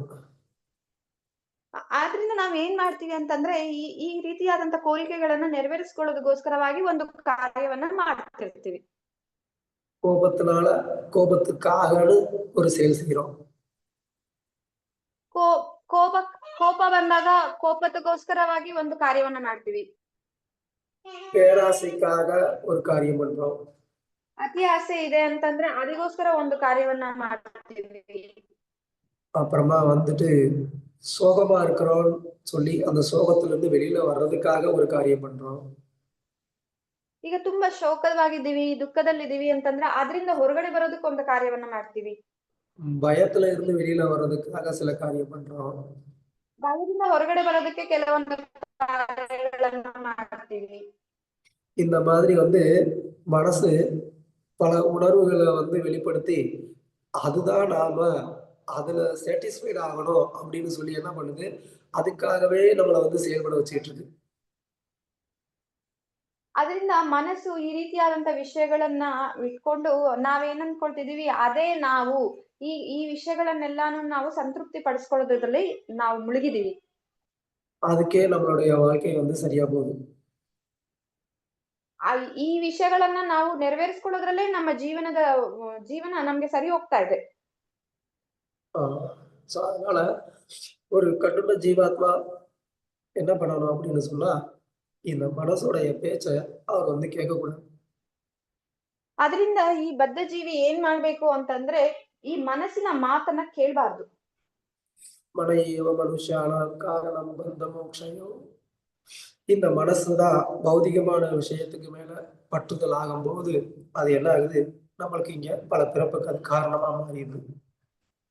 ಈ ಮನಸ್ಸು ಬಂದು ಈ ಭೌತಿಕ ಜಗತ್ತಿನಲ್ಲಿ ಭೌತಿಕ ವಸ್ತುಗಳ ಮೇಲೆ ತುಂಬಾ ಹಠವಾಗಿದೆ ಅಂತಂದ್ರೆ ಅದು ತುಂಬಾ ವಿಷಯಗಳಿಗೆ ಕಾರಣವಾಗುತ್ತೆ. அதே இந்த மனது பௌதிகமான விஷயங்கள்ல இருந்து ஒரு பற்றற்ற நிலையை அடையும் போது அந்த மனசு நம்மளை வந்து முக்தியினுடைய பாதைக்கு நம்மளை கூட்டிட்டு போகுது. ಅದೇ ರೀತಿಯಾಗಿ ಈ ಮನಸ್ಸು ಬಂದು ಭೌತಿಕವಾದಂತ ವಿಷಯಗಳ ಮೇಲೆ ಯಾವುದೇ ರೀತಿಯಾದಂತ ಆಸಕ್ತಿ ಇಲ್ಲದೆ ಹೋಗಿದೆ ಅಂತಂದ್ರೆ ಅದು ಖಂಡಿತವಾಗ್ಲೂ ನಮ್ಮನ್ನ ಮುಕ್ತಿಯ ಕಡೆಗೆ ಕರ್ಕೊಂಡು ಹೋಗುತ್ತೆ. அதனால நம்ம என்ன பண்ணணும், நமக்குள்ள இது போன்ற எண்ணங்கள் வரவிடாம நம்ம அதை முழுமையா வந்து தடுக்க முயற்சி பண்ணணும். ಅದರಿಂದ ನಾವ್ ಏನ್ ಮಾಡ್ಬೇಕು, ಈ ರೀತಿಯಾದಂತ ಒಂದು ಆಲೋಚನೆಗಳು ನಮ್ಮ ಒಳಗಡೆ ಬರ್ದೇ ಇರೋದಕ್ಕೆ ನಾವು ಸಂಪೂರ್ಣವಾಗಿ ಪ್ರಯತ್ನವನ್ನ ಮಾಡಬೇಕು. இந்த தேகத்துக்குள்ள அந்த ஜீவாத்மா இருக்கு. ಈ ದೇಹದ ಒಳಗಡೆ ಈ ಜೀವಾತ್ಮವಿದೆ. இந்த ஜீவாத்மாவை நம்மளால இப்ப பார்க்க முடியுதா? ಈ ಜೀವಾತ್ಮವನ್ನ ನಮ್ಮ ಕೈಯಲ್ಲಿ ಈಗ ನೋಡೋದಕ್ಕೆ ಸಾಧ್ಯವಾಗುತ್ತಾ? நம்மளால நேரடியா இந்த கண்களால பார்க்க முடியல. ನಮ್ಮ ಕೈಯಲ್ಲಿ ನೇರವಾಗಿ ಈ ಕಣ್ಗಳ ಮುಖಾಂತರವಾಗಿ ನೋಡೋದಕ್ಕೆ ಸಾಧ್ಯವಾಗೋದಿಲ್ಲ. ஏன் நேரடியா பார்க்க முடியல? ಯಾಕೆ ನೇರವಾಗಿ ನೋಡೋದಕ್ಕೆ ಸಾಧ್ಯವಾಗ್ತಾ ಇಲ್ಲ? ஏன் அப்படின்னு சொன்னா, அந்த ஜீவாத்மாவுக்கு மேல இந்த மனசு அப்படிங்கிற அந்த ஒரு கவரிங் இருக்கு. ಯಾಕೆ ಅಂತಂದ್ರೆ ಈ ಜೀವಾತ್ಮದ ಮೇಲೆ ಮನಸ್ಸು ಅನ್ನುವ ಒಂದು ಪೊರೆ ಇದೆ. அந்த கவரிங் வந்து காமம், குரோதம், லோகம், மோகம், பயம் இது இந்த மாதிரி எல்லாத்தினாலேயும் வந்து என்ன செய்யப்பட்டிருக்கு, அது வந்து கவரிங் ஆயிருக்கு. ಆ ಕವರ್ ಆಗಿರ್ತಕ್ಕಂತ ಪೊರೆ ಏನು ಅಂತಂದ್ರೆ ಅದು ಬಂದು ಕಾಮ, ಕ್ರೋಧ, ಲೋಭ, ಮೋಹ, ಭಯ ಇದರಲ್ಲಿ ಅದು ಕವರ್ ಆಗಿದೆ. அதனால நம்மளால என்ன பண்ண முடியல, ஆத்மா இருக்கிறத பார்க்க முடியல. ನಮ್ಮ ಕೈಯಲ್ಲಿ ಏನಾಗ್ತಾ ಇಲ್ಲ, ಆತ್ಮ ಅನ್ನೋದು ಇದೆ ಒಳಗಡೆ, ನಮ್ಮ ದೇಹದ ಒಳಗಡೆ ಅಂತ ಅದನ್ನ ನೋಡೋದಕ್ ಆಗ್ತಾ ಇಲ್ಲ. இப்போ நம்ம இந்த அனைத்து விஷயங்கள்ல இருந்து விடுபட்டு ஒரு தூய நிலையை அடைகிறோமோ, அப்போ அதே மனசு என்ன பண்ணுது, ஒரு நல்ல ஒரு கிளியரான ஒரு லென்ஸ், அது எப்படி சின்ன பொருளையும் நல்லா பெருசா நமக்கு வந்து காமிக்குமோ அது மாதிரி இந்த மனசு அப்படிங்கிற ஒரு மைக்ரோஸ்கோப் அது என்ன பண்ணுது, இந்த சின்ன மைனூட்டான அந்த ஆத்மாவை நமக்கு ரொம்ப நல்லா ಪರ್ಫೆಕ್ಟಾ ಅದು ಒಂದು ಕಾಣಿಸಿ கொடுக்கும். ಯಾವಾಗ ನಾವು ನಮ್ಮನ್ನ ಈ ವಿಷಯಗಳಿಂದ ಹೊರಗಡೆ ತಗೊಂಡ್ ಬಂದು ಶುದ್ಧಿಯಾಗಿ ಭಗವಂತನ ಸೇವೆಯನ್ನ ಮಾಡೋದ್ರಲ್ಲಿ ತೊಡಗಿಸ್ತೀವೋ ಆಗ ಬಂದು ನಾವು ನಮ್ಮ ದೇಹದಲ್ಲಿ ಇರ್ತಕ್ಕಂತ ಸೂಕ್ಷ್ಮವಾದಂತ ಆತ್ಮವನ್ನ ಅದು ಒಂದು ಮೈಕ್ರೋಸ್ಕೋಪ್ ತರ ಚಿಕ್ಕದಾಗಿರ್ತಕ್ಕಂತ ಒಂದು ವಸ್ತುವನ್ನ ಸಹ ದೊಡ್ಡದಾಗಿ ತೋರಿಸೋ ರೀತಿಯಾಗಿ ಅದು ದೊಡ್ಡದಾಗಿ ನಮ್ಗೆ ತೋರಿಸ್ಕೊಡುತ್ತೆ. இப்போ அந்த ஆத்மா இந்த உடல்ல இருந்தா கூட நம்மளால என்ன பண்ண முடியல, பார்க்க முடியல. ಆದ್ರೆ ಈಗ ಈ ಕ್ಷಣ ನಮ್ಮ ದೇಹದಲ್ಲಿ ಆತ್ಮ ಇದೆ ಆದ್ರೆ ಅದನ್ನ ನೋಡೋದಕ್ಕೆ ಸಾಧ್ಯವಾಗ್ತಾ ಇಲ್ಲ. சோ அப்ப நம்ம பண்ண வேண்டிய காரியம் என்னன்னா, இந்த மனசு அப்படிங்கிற அந்த மைக்ரோஸ்கோப்ப நல்லா வந்து கிளீன் பண்ணி அதை டியூன் பண்ணி பர்ஃபெக்டா வச்சோம் அப்படின்னு சொன்னா, அப்ப அது மூலமா இந்த ஆத்மாவை நம்மளால ரொம்ப தெளிவா பார்க்க முடியும்.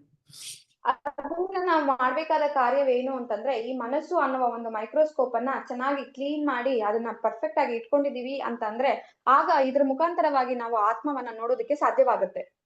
அதை எப்படி கிளீன் பண்றது? ಅದು ಹೇಗೆ ನಾವು ಅದನ್ನ ಕ್ಲೀನ್ ಮಾಡ್ಬೇಕು? ಚೇತೋ ದರ್ಪಣ ಮಾರ್ಜನಂ ಭವಮಹಾದಾವಾಗ್ನಿ ನಿರ್ವಾಪಣಂ ಚೇತೋ ದರ್ಪಣ மார்ஜனம் கிளீன் பண்றது. மார்ஜனம்னா கிளீன் பண்றது. ಮಾರ್ಜನಂ ಅಂತ ಅಂದ್ರೆ ಕ್ಲೀನ್ ಮಾಡೋದು. அதனால இந்த மனசை நம்ம எப்படி கிளீன் பண்ண முடியும் அப்படின்னு சொன்னா, பரம் விஜயதே ஸ்ரீ கிருஷ்ண சங்கீர்த்தனம், பகவானுடைய இந்த நாம சங்கீர்த்தனத்துக்கு பரம் விஜயதே மங்களம் உண்டாகட்டும், வெற்றி உண்டாகட்டும் அப்படின்னு வந்து சொல்றாங்க. ಪರಂ ವಿಜಯತೆ ಶ್ರೀ ಕೃಷ್ಣ ಸಂಕೀರ್ತನಂ ಅಂತ ಅಂದ್ರೆ ಭಗವಂತನ ಈ ನಾಮಕ್ಕೆ ಜಯ ಗಳಿಸ್ಬೇಕು ಅಂತ ಹೇಳ್ತಿದ್ದಾರೆ. ஏன் அப்படின்னு சொன்னா, இந்த நாம சங்கீர்த்தனம்ங்கிறது வந்து அதிசூட்சமமான இந்த ஆத்மாவையும் அதி உன்னத சூட்சமமான பகவானையும் நமக்கு ரொம்ப தெளிவா காட்டக்கூடிய ஒரு சக்தி வாய்ந்ததா இருக்கு. ಯಾಕೆ ಅಂತಂದ್ರೆ ಈ ಆತ್ಮ ಅನ್ನೋದು ಬಂದು சூட்சமமானது, ಸೂಕ್ಷ್ಮವಾದದ್ದು, பகவான் அதிசூட்சமமானவர், ಭಗವಂತ ಬಂದು ಅತಿ ಸೂಕ್ಷ್ಮವಾದಂತವರು. அந்த ரெண்டையும் பார்க்கறதுக்கு இந்த நாம சங்கீர்த்தனம் நமக்கு உதவியா இருக்கு. ಆ ಎರಡನ್ನು ನೋಡೋದಕ್ಕೆ ನಮಗೆ ಈ ನಾಮ ಸಂಕೀರ್ತನೆ ಅನ್ನೋದು ಉಪಯೋಗಕರವಾಗಿದೆ. அதனால இந்த நாம சங்கீர்த்தனம் அதாவது ஹரே கிருஷ்ண கிருஷ்ண கிருஷ்ண ஹரே ஹரே, ஹரே ராம ராம ராம ஹரே ஹரே அப்படிங்கிற இந்த நாம ஜபத்துல யாரு ஒருத்தர் திருடமான ஒரு விசுவாசம், ஒரு நம்பிக்கை, ஒரு உறுதி இதெல்லாம் வச்சு அதை வந்து தொடர்ந்து ஜபம் பண்றாரோ அந்த நபர் ஒரு நாள் கண்டிப்பாக வந்து நேரடியா பகவானையும் பார்ப்பாரு, தான் யாருங்கிறதையும் பார்ப்பாரு. ಯಾರೊಬ್ಬ ವ್ಯಕ್ತಿ ಬಂದು ಈ ನಾಮದ ಮೇಲೆ ಸಂಪೂರ್ಣವಾದಂತ ನಂಬಿಕೆಯನ್ನ ಇಟ್ಟು ಶ್ರದ್ಧೆಯಿಂದ ಶುದ್ಧವಾಗಿ ಈ ನಾಮ ಜಪವನ್ನ ಪ್ರತಿನಿತ್ಯ ಮಾಡ್ತಾ ಇರ್ತಾರೋ ಅವ್ರು ಖಂಡಿತವಾಗ್ತ ನನ್ನ ಒಂದ್ ದಿವ್ಸ ನೋಡ್ತಾರೆ, ಮತ್ತೆ ಅವ್ರು ಯಾರು ಅನ್ನೋದನ್ನ ಸಹ ಅವ್ರು ಅರ್ಥ ಮಾಡ್ಕೊಳ್ತಾರೆ. ಓಕೆ, ಹರೇ ಕೃಷ್ಣ. ಹರೇ ಕೃಷ್ಣ. ಹರೇ ಕೃಷ್ಣ. ஏதாவது கேள்வி இருந்தா கேட்கலாம். Any questions are comments? யாருக்காவது ஏதாவது கேள்வி இருக்கா?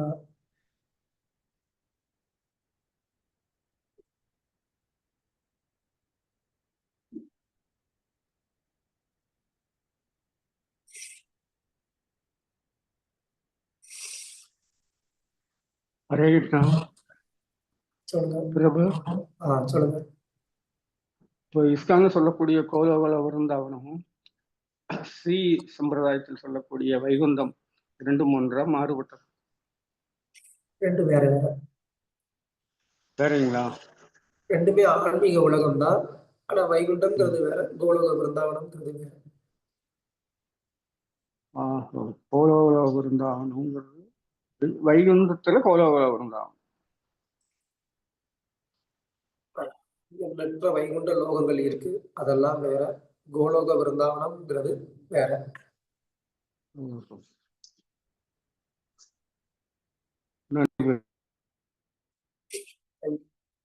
வேற ஏதாவது கேள்வி?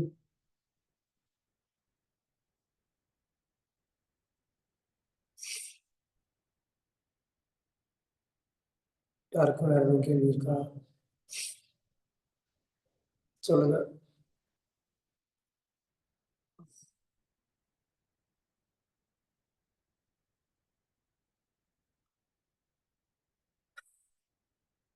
No question. எல்லாரும் நல்லா இருக்கீங்களா? ஹரே கிருஷ்ணா மகாமந்திரம் எல்லாரும் ஜெபம் பண்ணிட்டு இருக்கீங்களா? இந்த குரூப்ல இருக்கிற எல்லாரும் இந்த கிளாஸ் அட்டன் பண்ணிட்டு இருக்கீங்களா? ஒருத்தரா பதில் சொல்லுங்க பார்க்கலாம். ஹரே கிருஷ்ணா பிரபு. பண்றேன் பிரபு. 16 ரவுண்ட் பண்றேன் பிரபு. ஹரே கிருஷ்ணா. ஓகே, சந்தோஷம். வேற யாராவது? హరే కృష్ణ ప్రభు 16 రౌండ్లు చేస్తూ ఉంటాం ప్రభు. హరే కృష్ణ. தேங்க்யூ. ஹரே கிருஷ்ணா பிரபுஜி. காத்தால 3 மணி ஸ்டார்டிங்ல இருந்தே உட்காந்து பண்றேன். 14 மாலை பண்றேன் பிரபுஜி. முன்னாடி 5 தான் பண்ணிட்டு இருந்தேன். உங்ககிட்ட முன்னாடி சொல்லியிருக்கேன். அதை இன்க்ரீஸ் பண்ணி இன்னைக்கு வந்து 14 மாலை பண்ற அளவுக்கு என்ன அதான் பூரா வந்து அதுல மனசை இது பண்ணி நிறுத்தி சொல்லக்கூடிய அந்த பக்குவத்தோட அது சொல்றேன் பிரபுஜி. காத்தால ரொம்ப நன்றி. தொடர்ந்து முயற்சி பண்ணுங்க. வேற யாராவது? டெய்லி 16 ரவுண்ட் பண்றோம் பிரபு. சந்தோஷம். Very good. வேற யாரு? ஹரே கிருஷ்ணா பிரபு. டெய்லி 16 ரவுண்ட் பண்றோம் பிரபு. ஓ வெரி குட். பிரபு ஒரு கொஸ்டின் பிரபு. பாகவதம் படிக்கிறப்ப பகவானை பத்தி தெரிஞ்சுக்கணும்ன்றதுக்காக படிக்கிறோமா? அது என்ன மனநிலையில படிக்கணும் பிரபு? அது அந்த தெரிஞ்சுக்கிட்டு அதை ஃபாலோ பண்றதுக்காக படிக்கிறோமா? இல்ல பகவானை பத்தி தெரிஞ்சுக்கணும்ன்றதுக்காக படிக்கிறோமா? இல்ல பாகவதம் கேட்கணும்ன்றதுக்காக கேட்கிறோமா? படிக்கணும்ன்றதுக்காக படிக்கணும்? என்ன மனநிலையில இருக்கணும் பிரபு? எதுக்காக பண்றோம்? நல்ல கேள்வி கேட்டீங்க. பகவத்கீதை கிருஷ்ணன் சொல்றாரு இல்லையா, சதுர்வித பஜந்தி மாம் சுக்ருதினோ அர்ஜுனா. 4 விதமான பேர் என்கிட்ட வர்றாங்க அப்படின்னு. ஒருத்தவங்க வந்து அவங்களுக்கு இருக்கக்கூடிய பிரச்சனை கஷ்டத்தினால வர்றாங்க. ஒருத்தவங்க வந்து பணம் வேணும்னு வர்றாங்க. ஒருத்தவங்க என்னன்னு தெரிஞ்சுக்கணும்னு வர்றாங்க. இன்னொருத்தவங்க ஞானத்துக்காக வர்றாங்க, பக்திக்காக வர்றாங்க. இந்த 4 பேரையுமே பகவான் வந்து நல்லவங்க அப்படின்னு தான் சொல்லியிருக்கு. அதனால இதுல எந்த விதத்துல நம்ம வந்து பாகவதத்தை வந்து பாகவதம்ங்கிறது கிருஷ்ணன் கிட்ட இருந்து வேறுபட்டது இல்லை. இதுல எதுக்காக நம்ம வந்து பாகவதத்தை வந்து அணுகி இருந்தா, அதை தொடர்பு வச்சிருந்தா, படிச்சிருந்தா அதுல வந்து தப்பு கிடையாது. நல்ல விஷயம். அட்லீஸ்ட் அதுக்காக பாகவதத்துக்கிட்ட வந்தது நல்லது. ஆனா கிருஷ்ணர் அதுக்கப்புறமா சொல்றாரு, யாரு வந்து இதுல பெஸ்ட் அப்படின்னு சொன்னா, எனக்கு பக்தி பண்ணணும்னு சொல்லி வந்து யாரு வந்தானோ அவன் வந்து பெஸ்ட் அப்படின்னு வந்து சொல்றேன். ஸோ அது மாதிரி இந்த பாகவதம் அப்படிங்கிறத நம்ம எதுக்காக படிக்கணும் அப்படின்னு சொன்னா, இதை படித்து நான் இன்னும் பகவானுக்கு என்னுடைய பக்தியை சிறப்பா பண்றதுக்காக அப்படின்ற அந்த ஒரு மனநிலையில நம்ம படிக்கணும். அப்படி நம்ம படிக்கும்போது அதனுடைய கருத்துக்கள் இன்னும் நமக்கு ஆழமா வந்து புரியும். புரிஞ்சுதா? புரிஞ்சுது பிரபு.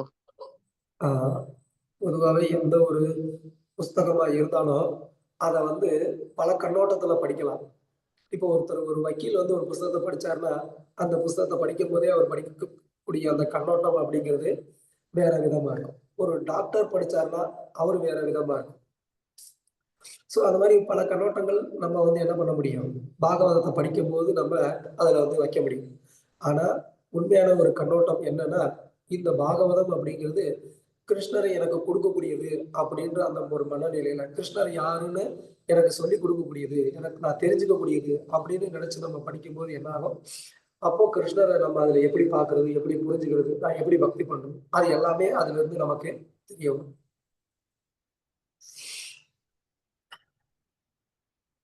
புரிஞ்சுதா? புரிஞ்சுது பிரபு. அப்ப வந்து பாகவதம் படிக்கிறதுக்கு முன்னாடி ஒரு செயலை நம்ம செய்யறதுக்கும், பாகவதம் படிச்சுக்கிட்டு இருக்கப்ப படிச்ச பிறகு அதே செயலை செய்யறதுக்கும் வித்தியாசம் இருக்கும். ஆக்சுவலா வரணும்.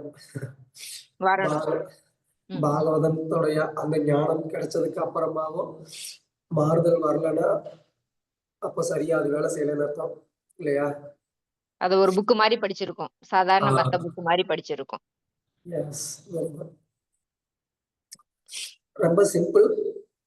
பக்கத்து வீட்டு பையன் நம்ம பையனை விட நல்லா மார்க் எடுத்தான் அப்படின்னு சொல்லி, இதுக்கு ஒரு உதாரணத்துக்காக சொன்னேன், நீங்க அப்படின்னு நான் சொல்ல வரல. நமக்கு அதை கேட்ட உடனே வந்து என் பையன் ஏன் வரல அப்படின்னு நமக்கு வந்துட்டு ஒரு எண்ணம் வந்திருக்கலாம். ஆனா அட்லீஸ்ட் இப்போ அந்த எண்ணம் வரக்கூடாது. அவனுக்கு வந்திருக்குன்னா அது அவனுக்காக அவனுடைய கர்மா அவனுக்கு அது கிடைச்சிருக்கு. என் பையனுக்கு உண்டான ஒரு கர்மா என்னவோ அதுக்கேற்ற மாதிரி அவனுக்கு கிடைக்கும் அப்படின்னு சொல்லிட்டு நம்ம அமைதியா இருப்போம். இதுதான் அந்த மாறுதல். ஒரு சின்ன உதாரணம் சொன்னேன், தப்பா எடுத்துக்காதீங்க. ஓகே பிரபு. இது பட் மாதிரி செய்யற செயல்கள் பிரபு, செயலை பாக்குற விதம் வேற. அத பாக்குற விதத்தை பத்தி சொன்னீங்க. நம்ம செய்யற செயல்கள், அன்றாட செயல்களே எந்த மாதிரி மாற்றம்? Very good, very good. இது ஒரு நல்ல கேள்விதான்.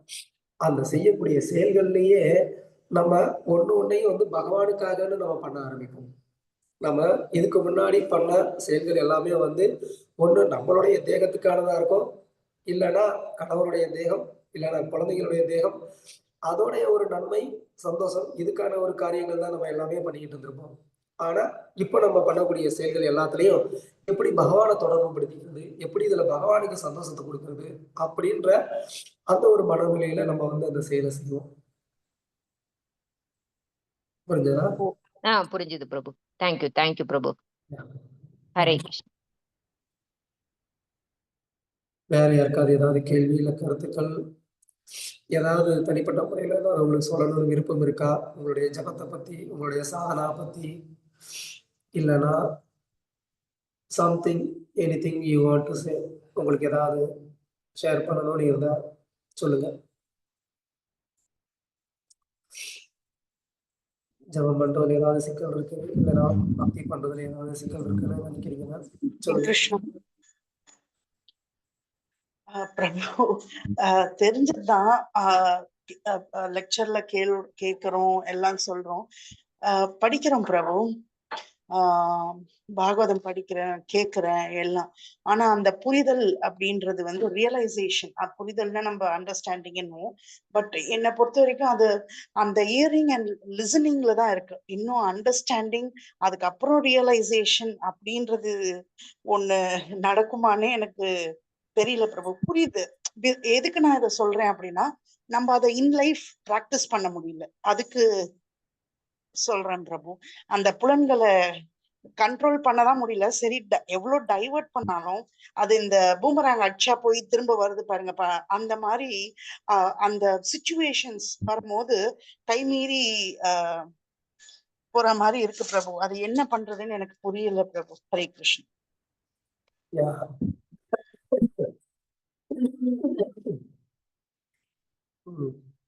எந்த ஒரு விஷயத்திலையும் நமக்கு ஒரு முன்னேற்றம் அப்படிங்கிறது எப்போ வரும் அப்படின்னு கேட்டா, என்னுடைய ஒரு தீவிரமான ஒரு ஏக்கம், தூய பக்தி அப்படிங்கிறது எப்படி கிடைக்கும், அதுக்கான ஒரு அடிப்படை காரணம் என்ன அப்படின்னு கேட்கும்போது ஆச்சாரியர்கள் வந்து என்ன சொல்றாங்கன்னா, பேராசை அப்படின்னு சொல்றாங்க. பேராசை அப்படின்னு சொன்னா லௌகிகமான பேராசை இல்லை. தூய பக்தி நான் பண்ணணும்னு நினைச்சேன்னா கண்டிப்பா அது என்னைய பொறுத்த வரைக்கும் பேராசை தான். என்னுடைய தகுதிக்கு நான் தூய பக்தி பண்ணணும்னு நினைச்சா கண்டிப்பா அது பேராசை தான். ஆனா அந்த பேராசையை நான் படணும்னு வந்து ஆச்சாரியர்கள் சொல்றாங்க. அந்த பேராசைங்கிறது ரொம்ப தீவிரமா இருக்கணும். நான் வந்து தூய பக்தி பண்ணணும், சாஸ்திரங்கள் படிக்கிறேன், அது எனக்கு புரியணும், நான் அண்டர்ஸ்டாண்ட் பண்ணிக்கணும் அப்படின்னு சொல்லி என்ன பண்ணணும், அதுக்கான ஏக்கம் வந்து ஜாஸ்தியா இருக்கணும். அப்போ என்ன ஆகும், அதோடைய அந்த தாக்கம் கொஞ்சம் கொஞ்சமா அடுத்து நமக்கு வந்துட்டு அதுல அடுத்தடுத்த அந்த செயல்கள்ல அது வந்து பிரதிபலிக்கும். நம்ம கேட்கறதுல கவனம் இன்னும் அதிகமா போகும், செயல்ல இன்னும் கவனம் அதிகமா போகும். அதுல ஒரு செயல் நடந்த உடனே அதுல இருந்து நமக்கு சில விஷயம் இமீடியட்டா வந்து ரிஃப்ளெக்ட் ஆகும். ஓ, இதை பண்ணதுனாலதான் இது ஆச்சு, இதனால அதை இப்படி இனிமே பண்ணக்கூடாது, அந்த ஒரு ஞானம் வர்றது, இது எல்லாமே கண்டிப்பா நடக்கும். நம்ம வந்து என்ன பண்றோம், அந்த நம்பிக்கையை வந்து விட்டுறோம். ஆனா அப்படி இல்லாம நம்ம என்ன பண்ணணும், தொடர்ந்து ஒரு பேராசையோட, ஒரு பெரிய ஒரு ஏக்கத்தோட நம்ம என்ன பண்ணணும், பகவான் கிட்ட பிரார்த்தனை பண்ணிக்கிட்டே இருக்கணும். கண்டிப்பா வந்து பகவான் அந்த ஒரு சீரியஸான ஒரு பிரார்த்தனை ஏக்கத்தை பார்த்துனா நமக்கு அதை அனுகிரகம் பண்ணுவாரு. அதுக்கு வந்து கொஞ்சம் டைம் எடுத்துப்பாரு. நம்ம கிட்ட உண்மையிலேயே அந்த சீரியஸான ஏக்கம் இருக்கா இல்லையா அப்படின்னு சொல்லி, அது பகவான் என்னைக்கு ஓகே அப்படின்னு நினைக்கிறாரோ அப்போ அடுத்த கட்டத்துக்கு கொண்டு போவார். புரிஞ்சதா? புரியுதுங்க பிரபு. நான் ஆக்சுவலா அது அப்படி நினைச்சேன். பட் அதுக்கப்புறம் ஓகே, ரொம்ப ஃபாலன் சோல், அந்த மிசரபிள், ஓகே நம்மளது இன்னும் அந்த இதுக்கு நான் இல்ல ஸ்டாண்டர்ட்க்கு, ஸோ அது ரொம்ப ஆசைப்படுறேனோ அப்படின்ட்டு ஃபர்ஸ்ட் கொஞ்சம் கொஞ்சம் ஸ்டெப்ஸா போகணும் போல அப்படின்னு நினைச்சிட்டு தெரியல பிரபு. அது ஆக்சுவலா எக்ஸ்பிரஸ் பண்ண தெரியல. பட் அது படிக்கும் போதோ இல்ல ஜெபம் பண்ணும் போதோ அது ஸ்ட்ராங்கா அந்த ஃபீலிங் தெரியுது. பண்றது ஒழுங்கு இல்ல, செய்யறது ஒழுங்கு இல்ல, இது பக்தியும் இல்ல, ஏதோ ஒண்ணு பண்ணிக்கிட்டு இருக்கேன் அப்படின்னு. ஹரே கிருஷ்ணா பிரபு. No problem. கண்டினியூவா நான் இன்னும் நல்லா பண்ணணும், எனக்கு அனுகிரகம் பண்ணுங்க அப்படின்னு சொல்லி பகவான் கிட்ட பிரார்த்தனை பண்ணிக்கிட்டே அதை பண்ணோம்னா அது வந்து it's kind of a struggle. அது வந்து ஒரு போராட்டம். பகவான் வந்து அவரை பார்க்கணும், அவர்கிட்ட வரணுன்றதுக்கான ஒரு போராட்டம் நம்ம நடத்திக்கிட்டு இருக்கிறோங்கிறத அவர் பார்த்துட்டு தான் இருக்கிறார். அதை பார்த்து கண்டிப்பா சந்தோஷப்படுவார். இந்த ஆத்மா என்கிட்ட வர்றதுக்காக இவ்வளவு தூரம் சிரமப்படுது அப்படின்னு சொல்லி சந்தோஷப்படுவாரு. கண்டிப்பா ஒரு நாள் அதுக்கான சக்தியும் கொடுப்பாரு அதை விட்டு வெளியில வர்றதுக்கு. சரிங்க பிரபு. நன்றி நன்றி பிரபு. ஹரே கிருஷ்ணா. ஒரு சின்ன ஒரு உதாரணம் வந்து நான் சொல்லலாம். நான் கிருஷ்ண பக்திக்கு வந்த அந்த காலத்துல மீன்ஸ் ஒரு 15 வருஷத்துக்கு முன்னாடி இப்ப பக்தி சாஸ்திரி அப்படிங்கிற ஒரு வகுப்பு எல்லா இடங்கள்லயுமே வந்து நடந்துகிட்டு இருக்கு. அப்போ அந்த அளவுக்கு வந்துட்டு இது ஃபேமஸ் கிடையாது. பக்தி சாஸ்திரின்ற ஒரு கோர்ஸ் படிக்கணும் அப்படின்னு சொன்னா ஒண்ணு மாயாப்பூர் போகணும், இல்லைன்னா விருந்தாவன் போகணும். லோக்கல்ல எங்கேயும் அந்த அளவுக்கு இருக்காது. ஒருவேளை ஏதாவது 1-2 கோவில்ல இருந்தா கூட அது ரொம்ப ஸ்லோவா அவங்க கோயில் ஆளுங்களுக்கு அவங்களுக்கு டைம் கிடைக்கிறப்போ என்னமோ பண்ணி 1 வருஷம் 2 வருஷம் பண்ணிக்கிட்டு இருப்பாங்க. அப்போ எனக்கு வந்து இது படிக்கணும், பகவத்கீதையை நான் வந்து ஒரு நல்ல சிஸ்டமேட்டிக்கா படிச்சு நான் புரிஞ்சுக்கணும். ஏன்னா பகவத்கீதை அப்படிங்கிறது தான் நம்ம லைஃபுக்கு முக்கியமான ஒரு விஷயம் சொல்றாங்களே. ஆனா படிச்சா நமக்கு ஒண்ணுமே புரிய மாட்டேங்குதே. எப்படி நான் படிச்சு புரிஞ்சுக்கிறது? ஆஹ் இங்கிலீஷும் எனக்கு அந்த அளவுக்கு வந்து என்ன பண்ண முடியாது, அண்டர்ஸ்டாண்ட் பண்ணிக்க முடியாது, பேசவும் முடியாது. அப்படிலாம் இருக்கும்போது எனக்கு ரொம்ப அதுக்கு ஒரு ஏக்கம் இருந்தது. எப்போ படிக்கிறது, எப்படி படிக்கிறது அப்படின்னு சொல்லி. அதுக்கப்புறமா பகவான் வந்து என்ன பண்ணாரு, அந்த ஒரு ஏக்கத்தை பார்த்து பிருந்தாவனத்துக்கு என்னை வந்து அனுப்பிச்சு வச்சாரு. பிருந்தாவனத்துல வந்து ஸ்டே பண்ணி என்ன பண்ண முடிஞ்சது என்னால, அங்க இங்கிலீஷ்லயே நான் வந்து கிளாஸ் அட்டன் பண்ணேன். அதுதான் ஆச்சரியம். அந்த அளவுக்கு வந்து ஒரு ஹைஃபையான ஒரு இங்கிலீஷ் நாலேஜ் இல்லாட்டினா கூட பகவானுடைய கருணையினால அங்க நான் வந்து இங்கிலீஷ்லயே கிளாஸ் அட்டன் பண்ணி இங்கிலீஷ்லயே எக்ஸாம் எழுதி அந்த பக்தி சாஸ்திரியை வந்து கம்ப்ளீட் பண்ணேன். அதுக்கப்புறமா எனக்கு வந்து பாகவதம் படிக்கணும்னு வந்து ரொம்ப ஆசை இருந்துச்சு. பாகவதம் கம்ப்ளீட்டா படிக்கணும், சிஸ்டமேட்டிக்கா படிச்சு புரிஞ்சுக்கணும் அப்படின்னு சொல்லி திரும்பவும் பகவான் அதுக்கும் வந்து ஒரு ஏற்பாடு பண்ணி கொடுத்தாரு. ஸோ ஒரு 3 வருஷம் கண்டினியூவா வந்துட்டு பாகவதம் படிக்கிறது மட்டும்தான் வேலை. ஒரு நாளைக்கு 6 மணி நேரம் கிளாஸ் அட்டன் பண்ணுவோம். 6 மணி நேரம் கிளாஸ் அட்டன் பண்ணி அது ஒரு ஆனந்தமான ஒரு எக்ஸ்பீரியன்ஸ். பகவான் அதுக்கும் வந்து ஒரு சந்தர்ப்பத்தை ஏற்படுத்தி கொடுத்தாரு. அதுக்கப்புறமா நான் பக்தி சாஸ்திரி கோர்ஸ் கண்டக்ட் பண்ணி ஆல்மோஸ்ட் எப்படியும் ஒரு 100 பேர் பக்தி சாஸ்திரி என்கிட்ட படிச்சிருப்பாங்கன்னு நான் நினைக்கிறேன் மினிமம். அது வந்து பகவானுடைய ஒரு அனுகிரகம் தான். குரு மகாராஜருடைய கருணை, பகவானுடைய ஒரு கருணை தான். பகவத்கீதைனா என்னன்னு படிக்கவும் தெரியாம புரிஞ்சுக்கவும் முடியாம அதை வந்து ஒரு 1/2 hour அதுல நமக்கு பேசணும்னா கூட என்ன பேசுறதுன்னு தெரியாம இருக்கிற மாதிரியான நிலைமையில இருந்து பக்தி சாஸ்திரிங்கிற ஒரு கோர்ஸ் வந்து நம்ம நடத்துற மாதிரி நான் நடத்தினேன் ஆக்சுவலி. அப்போ அந்த மாதிரி பகவான் வந்து என்ன பண்ணாரு, அனுகிரகம் பண்ணியிருக்கிறாரு. ஒரு சின்ன உதாரணம் சொன்னேன், என்னை குளோரிஃபை பண்றதுக்காக சொல்லல. தீவிரமான அந்த ஒரு ஆசை இருந்ததுன்னா கண்டிப்பா நமக்கு அதை நடத்தி கொடுப்பாரு அப்படின்னு சொல்றதுக்காக நான் சொன்னேன். ஹரிபோல் பிரபு, ஹரிபோல். இல்ல எனக்கு நீங்க சொல்றது புரியுது பிரபு. அந்த நீங்க சொன்ன அந்த ஏக்கம் இருந்த தொட்டுதான் எனக்கு கூட கொஞ்சம் அந்த கிளாஸஸ் இப்போ கிடைக்குதுன்னு நினைக்கிறேன். இந்த மாதிரி கிளாஸ் ஜாயின் பண்ண முடியுது அப்படின்னு நினைக்கிறேன். பட் மேபி நான் ஓவர் ஆஸ்பைரிங்கா இருக்கேனோ அப்படின்னு எனக்கு ஒரு எண்ணம். அதுக்கான தகுதியும் இல்லை அப்படின்ற ஒரு எண்ணம். புரியுது பிரபு, நீங்க சொல்றது புரியுது. ஹரே கிருஷ்ணா. தகுதி அப்படின்னு சொன்னா யாருக்குமே கிடையாது. பௌதிக உலகத்துக்குள்ள வந்ததுக்கு அப்புறம் என்ன தகுதி? பௌதிக உலகம் நான் சொன்னது ஜெயிலு. ஜெயிலுக்குள்ள இருக்கக்கூடிய பிரிசனர்ஸ், கைதிகள்கிட்ட என்ன தகுதி நம்ம எதிர்பார்க்கிறது? அது பகவானுடைய கருணையை மட்டும்தான் எதிர்பார்க்க முடியும். பிரபு, தேங்க்யூ பிரபு. ஹரே கிருஷ்ணா. ஹரே கிருஷ்ணா பிரபுஜி. பிரபு இப்போ ஒரு 4 பேர் சேர்ந்து பகவத்கீதை சேர்ந்து படிக்கலாம். ஒரு நாளைக்கு 1/2 மணி நேரம் படிக்கலாம் அப்படின்ற மாதிரி டிசைட் பண்ணா எந்த மாதிரி அதை படிக்கலாம் பிரபு?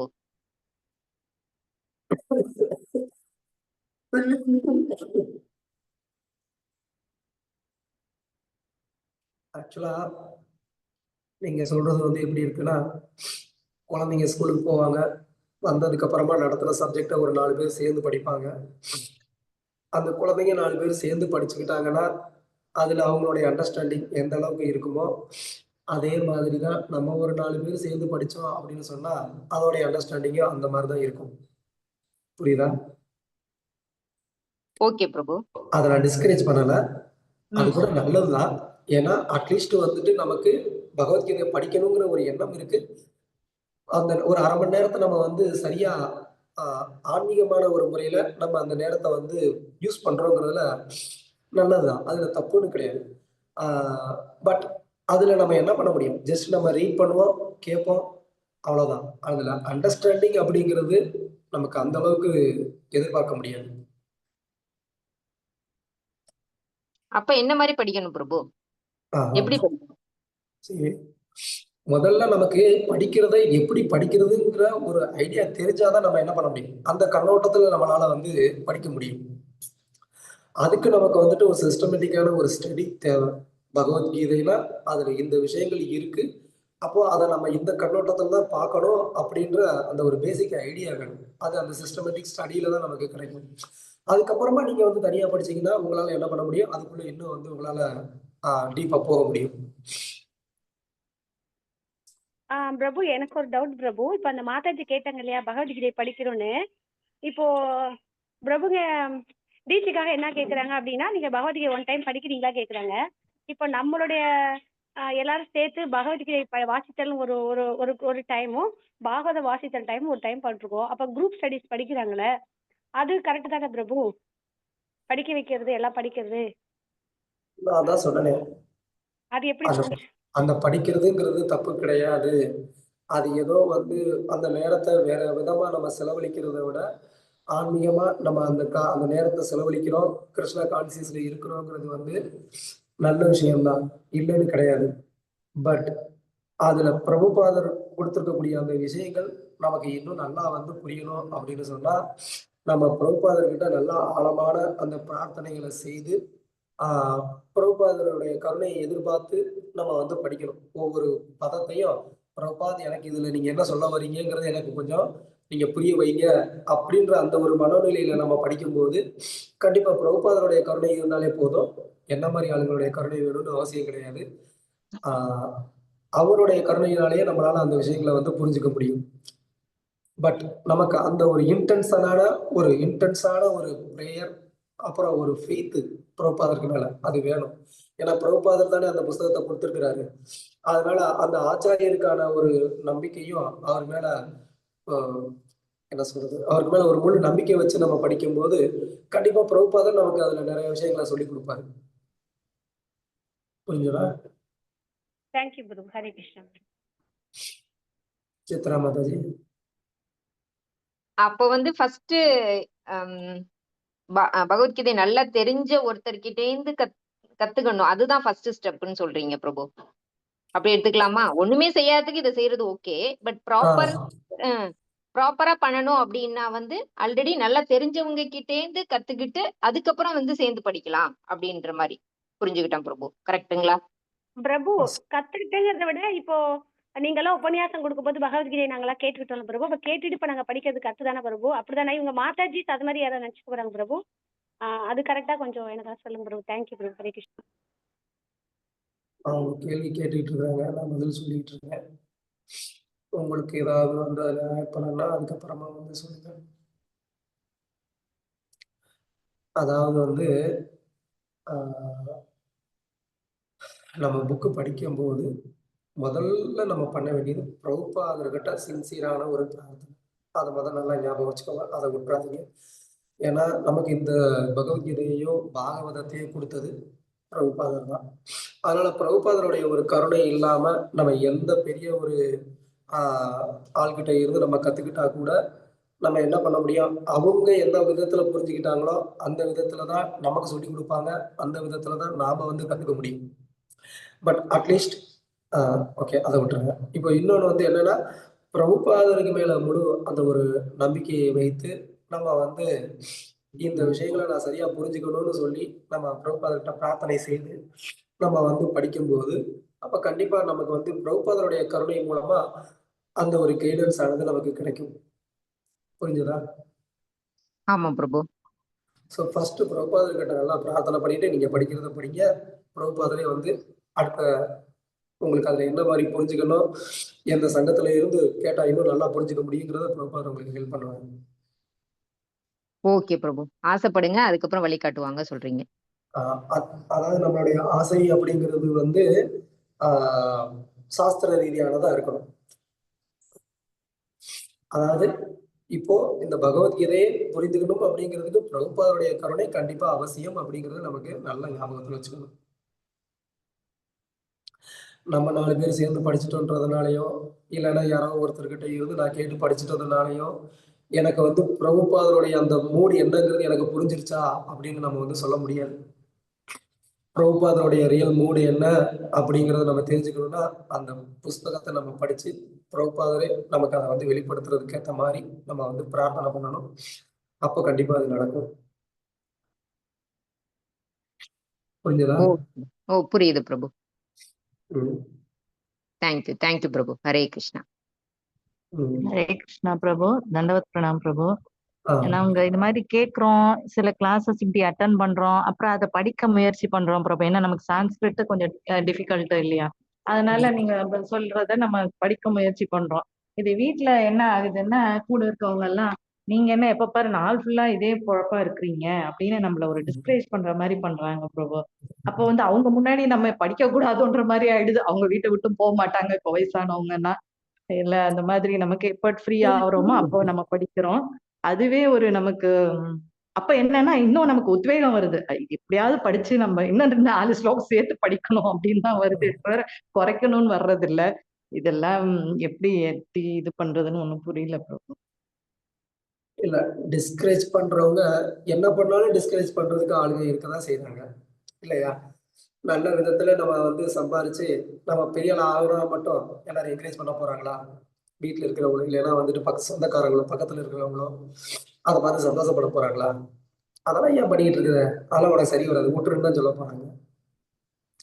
ஸோ டிஸ்கரேஜ் அப்படிங்கிறது எல்லா விஷயத்துலையும் பண்ணதான் செய்வாங்க. ஆனா எனக்கு என்ன பண்ணணும் அப்படிங்கிறதுல நான் தான் வந்து உறுதியா இருக்கணும். ஸோ அந்த மாதிரி நம்ம வந்து உறுதியா இருந்தோம் அப்படின்னு சொன்னா அந்த டிஸ்கரேஜ்மெண்ட்னால நம்ம வந்து பெருசா பாதிப்படைய மாட்டோம். நம்ம நம்மளுடைய பக்தியை பண்ணிட்டே போகலாம். ஓகே, தேங்க்யூ பிரபு. கோகிலா மாதாஜி என்ன சொல்லுங்க?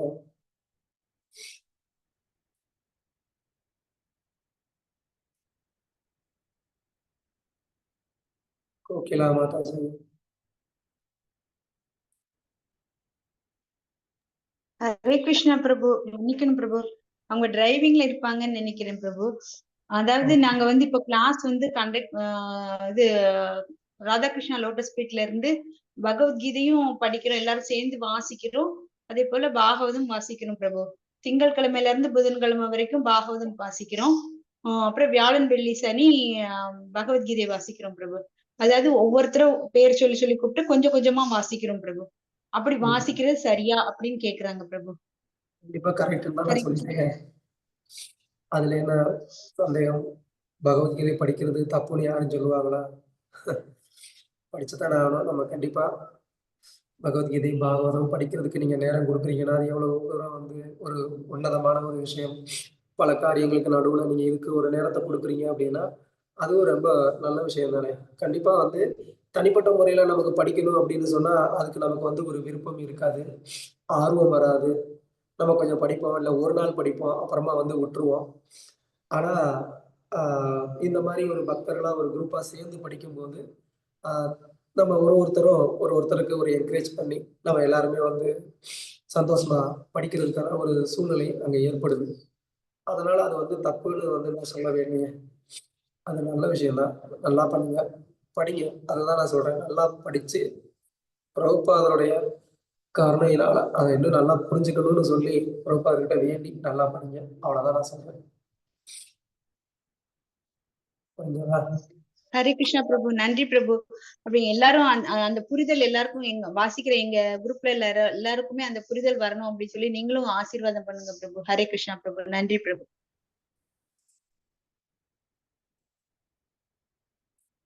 பிரபுபாதருடைய கருணை எப்போ ஒருத்தருக்கு வந்து கிடைக்குதோ அப்போ பிரபுபாதர் எழுதியிருக்கிற அந்த பர்போட்ல இருக்கக்கூடிய ஒரு வார்த்தையுடைய அர்த்தத்தை புரிஞ்சுக்கிறதுக்கு, இல்லைன்னா பிரபுபாதர் சொன்ன அந்த ஒரு வார்த்தையை வந்து அதை ரியலைஸ் பண்ணி அதோடைய அந்த ஒரு ஆனந்தத்தை அனுபவிக்கிறதுக்கு ஒரு நாள் கூட வந்து பத்தாது. அந்த மாதிரியான ஒரு அனுபவம் அது நமக்கு கிடைச்சாதான் அது வந்து தெரியும். அந்த ஒரு விஷயத்தையே வந்து நம்ம நினைச்சு ஏன் இப்படி சொல்ல சூப்பரா சொல்லியிருக்காரு. இப்போது இது வந்து ரொம்ப அது அப்படியே மேலும் மேலும் ஆழமா நம்ம யோசிச்சுட்டே இருப்போம். அதுக்குள்ள ஆழமா போயிட்டே இருப்போம். அது ஆனந்தமா இருக்கும். அதுக்கு நமக்கு பிரபுபாதருடைய கருணை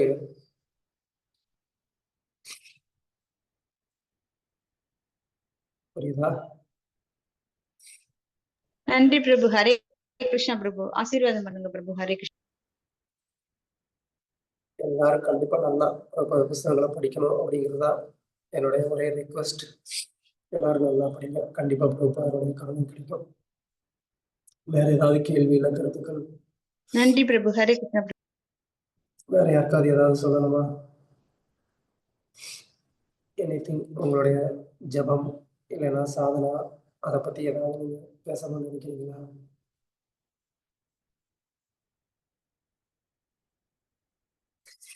உங்க வீட்டு சூழ்நிலை உங்களுடைய கிருஷ்ண பக்திக்கு அனுகூலமா இருக்கா? அந்த இல்ல ஏதாவது ஒரு சின்ன பிரச்சனை இருக்கா? அதை எப்படி ஹேண்டில் பண்றது? ஏதாவது உங்களுக்கு சந்தேகம் இருந்தா தயவு செஞ்சு அதையும் கூட கேளுங்க. ஒன்றும் தயங்க வேண்டாம். நம்ம பக்தி பண்றது அப்படிங்கிறது யாருக்கும் வந்து ஒரு இடைஞ்சலா இல்லாம நம்ம பக்தி பண்றதுனால நம்மளும் சந்தோஷமா இருக்கணும், நம்மளை சுத்தி இருக்கிறவங்களும் சந்தோஷமா இருக்கணும்.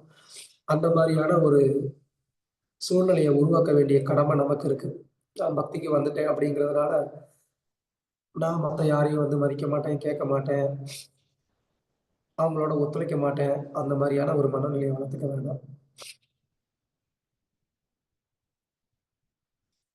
ஓகே, ஏதாவது கேள்வி இல்லை கருத்துக்கள்?